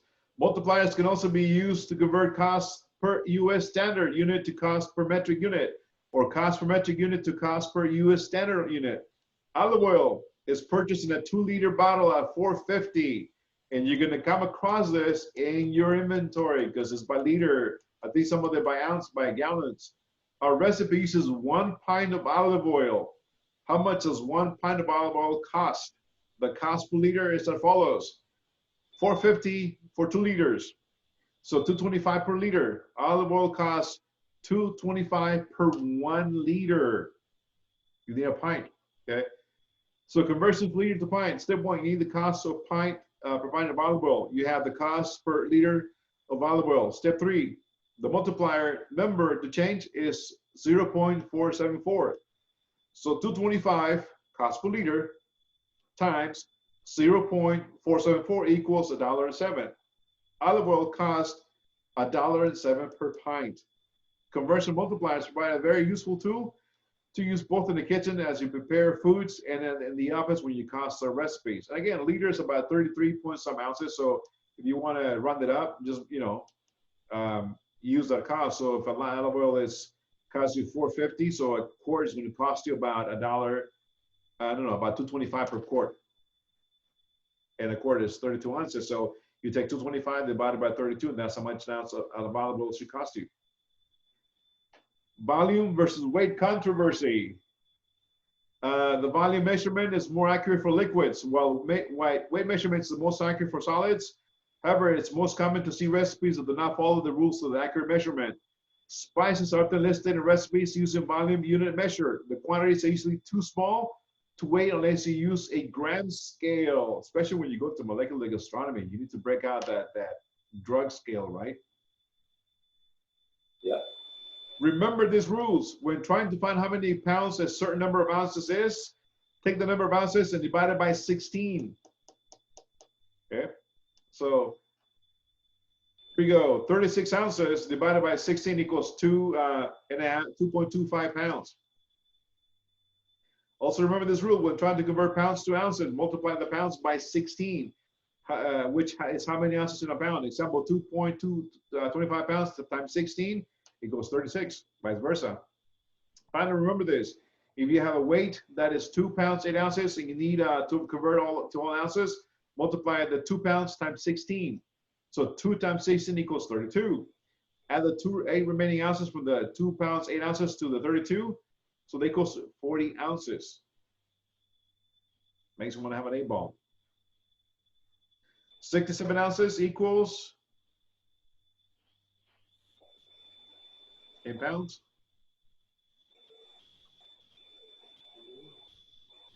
How do you figure that calculation, guys?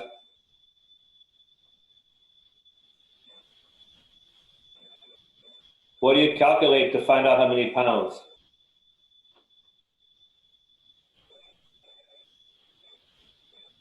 Everybody's muted, I guess. It's 4 pounds, 4.188 pounds. Divide the mass value by 16. Thank you. Number of ounces in a pound is 16, we know. So all I gotta do is say 67 divided by 16. It's gonna give us 4 and a decimal, like you said. Yes, sir. 4.86 to 18 is easy. So again, 67 divided by 16, 4.87. So what about 3.9 pounds into ounces?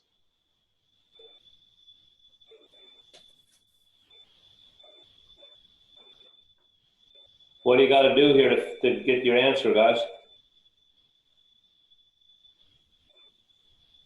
Multiply 3.9 times what? Multiply the mass value by 16, same thing, 62.4 ounces.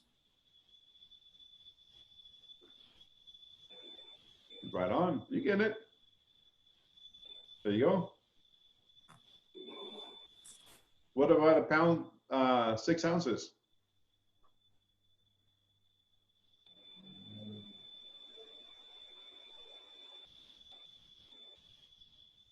$20. 42. Going once, going twice. I thought Daniel said it. 42 ounces. 20. Oh, 20.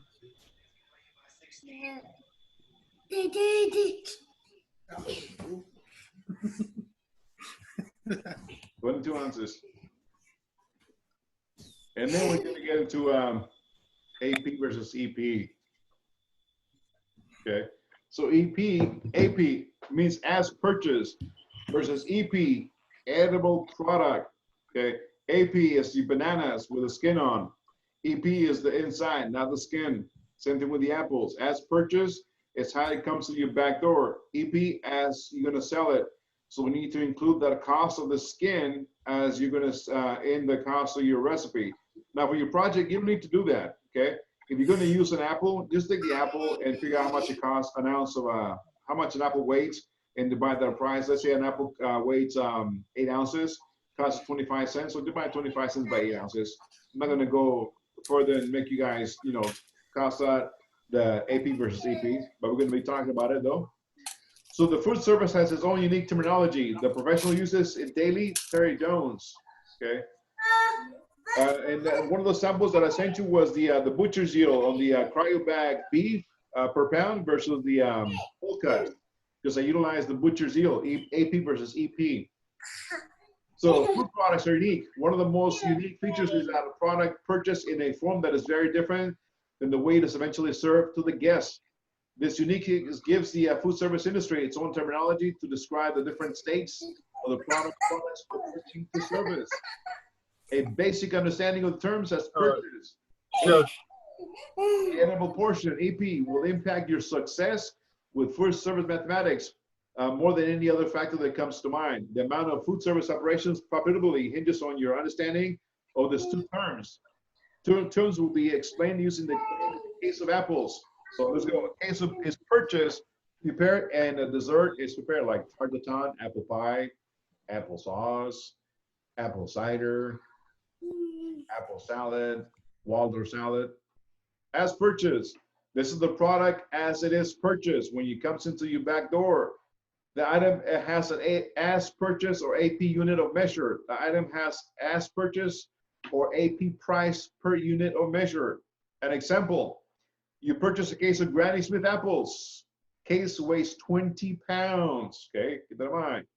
AP weight is 20 pounds. The case costs $60. $60 for the whole case.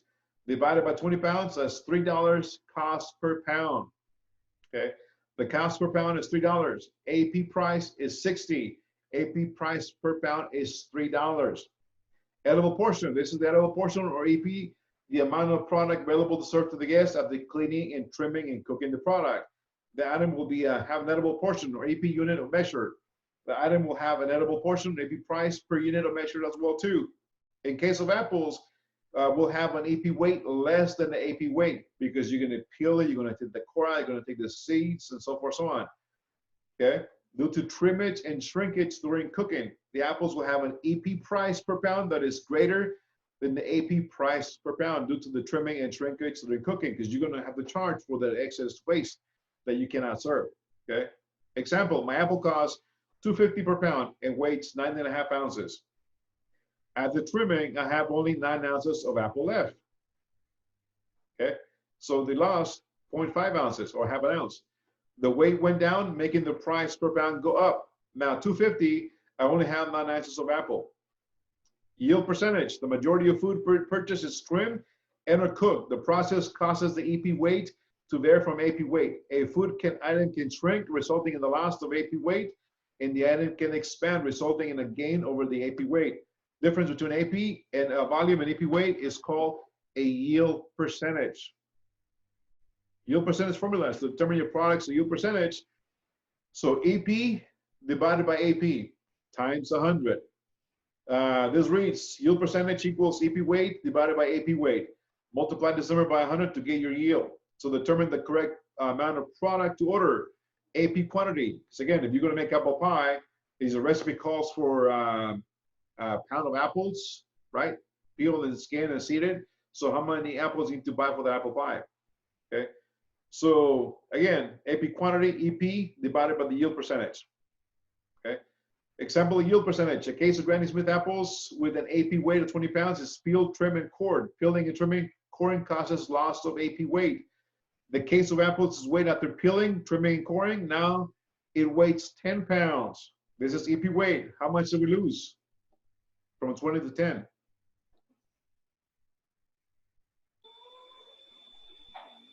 How much do we lose, guys? We started with 20 pounds of apples. We lost 10 doing the food. 10 pounds. So the yield percentage would be 50%? It'll be 50. Yeah, it's pretty rough, isn't it? Yeah. But I mean, you still can use the apple. You can use whatever, the trimmings and everything. You still can use that. You're not going to use those peels for much. Nope. You're not going to get anything out of those seed pods. Apple chips. Maybe you can crush them and create your own apple cider or apple vinegar, but those seeds are going to be so bitter. That's right. If you do that, I'm not saying you couldn't make some other product out of it and get some money out of that product. You're right there, Cam. But for purposes of this, you better know what the apples cost you, know how many you get after you peel them, figure your cost, figure your final weight, your edible portion, and find out how much those apples are actually costing you after all the trim loss, and do your numbers based upon that. If you get some money out of apple peels, good, but don't count on it. Figure the apple 50%. So things like fruit, like fresh fruit, are going to be some of your more higher priced items because of the amount of yield that you lose in that respect? It depends. A lot of things can be, like asparagus yields about 85, 88%, depending upon how you trim it, because you got to take the bud off and you got to trim them down a little bit. Potatoes yield about 85, 88% if they're good ones without too many shovel marks and cracks and rotten spots and stuff. Where you having to take a whole core out of the inside, yeah, that gets you closer to like 50% like we have here. They vary. There's a whole chart. You can find it on the internet. Vegetable yield, right? Vegetable yield estimates. And that's tested by cooks and chefs or people who know how to look for loss on food. And you find that if you trim this shit like they trimmed it when they made that chart, you're going to come out just about like they said. You go down the list and see avocados, 78%, asparagus, 88%, potatoes, 85%. That's how much you have of your original weight in typical trimming. So the formula for yield percentage is as follows. Yield percentage equals EP weight, edible portion divided by AP times 100. So the yield percentage for the case of apples is 10 EP edible divided by AP 20 equals half, 0.5 times 100 is 50%. Okay. The most accurate yield percentage are the ones you do yourself. Follow the steps. Weigh the items before trimming. This is your AP weight. Trim and peel the item that's necessary to get the edible portion. Weigh the trimmed item. This is the EP weight. Divide the EP by the AP. Example, 5 pounds trim. EP divided by 10 before trimming. So it's 0.5 times 100 equals 50%. Okay. So anyways, we'll stop here, guys. It's almost time. We'll leave it at slide number halfway there. We'll finish on Monday. Do you guys have any questions about this? And again, I'm not going to make you guys go and give me a yield percentage of your recipes. That's like if you guys really want to be technical in your restaurant and cost your recipes accordingly and add the yield percentage or the yield waste, just like I did with the pre-cut steaks versus the whole cut of meats. Okay. then you can go ahead and do that because you want to make sure you charge accordingly because you're going to have a lot of waste going in unless you keep that product and save it for meatloaf, meatballs, and so forth, so on, taco meat. So any questions? No, sir. How about looking at your menus? I got Caitlin's, I got Daniel's, we got Nick's. Who else we got? We're looking at the menus. Yeah, this is week the end of week 4. I give you guys a timeline last couple of days. Your menus, you need to be having them done by this weekend because next weekend you're going to spend the possibly the whole entire week costing the recipes out. And then we get into week 6. And between week 5 and week 6, that weekend, you're going to have to work on your schedule and labor forecast. We end on the 14th, which is Thursday. So we're going to take Tuesday and Wednesday, Wednesday and Thursday to present your projects. Half of you guys will go Wednesday, half of you guys will go Thursday. So your project needs to be done on Tuesday within a week, and you got about a week and a half to finish the projects. So menus, finish them this weekend if you can and get the chance. Monday, Tuesday, Wednesday, Thursday, Friday, Saturday will be dedicated to costing out your recipes along with some of the slides that we're going to go into lecture. But most of the times, we're going to probably work with you guys on costing your recipes because it's going to take some time, guys. You're going to be asking, where can I find this? Where can I find that? Right, Mr. James? Got him. Yeah, chef. No, I'm here. Don't try me.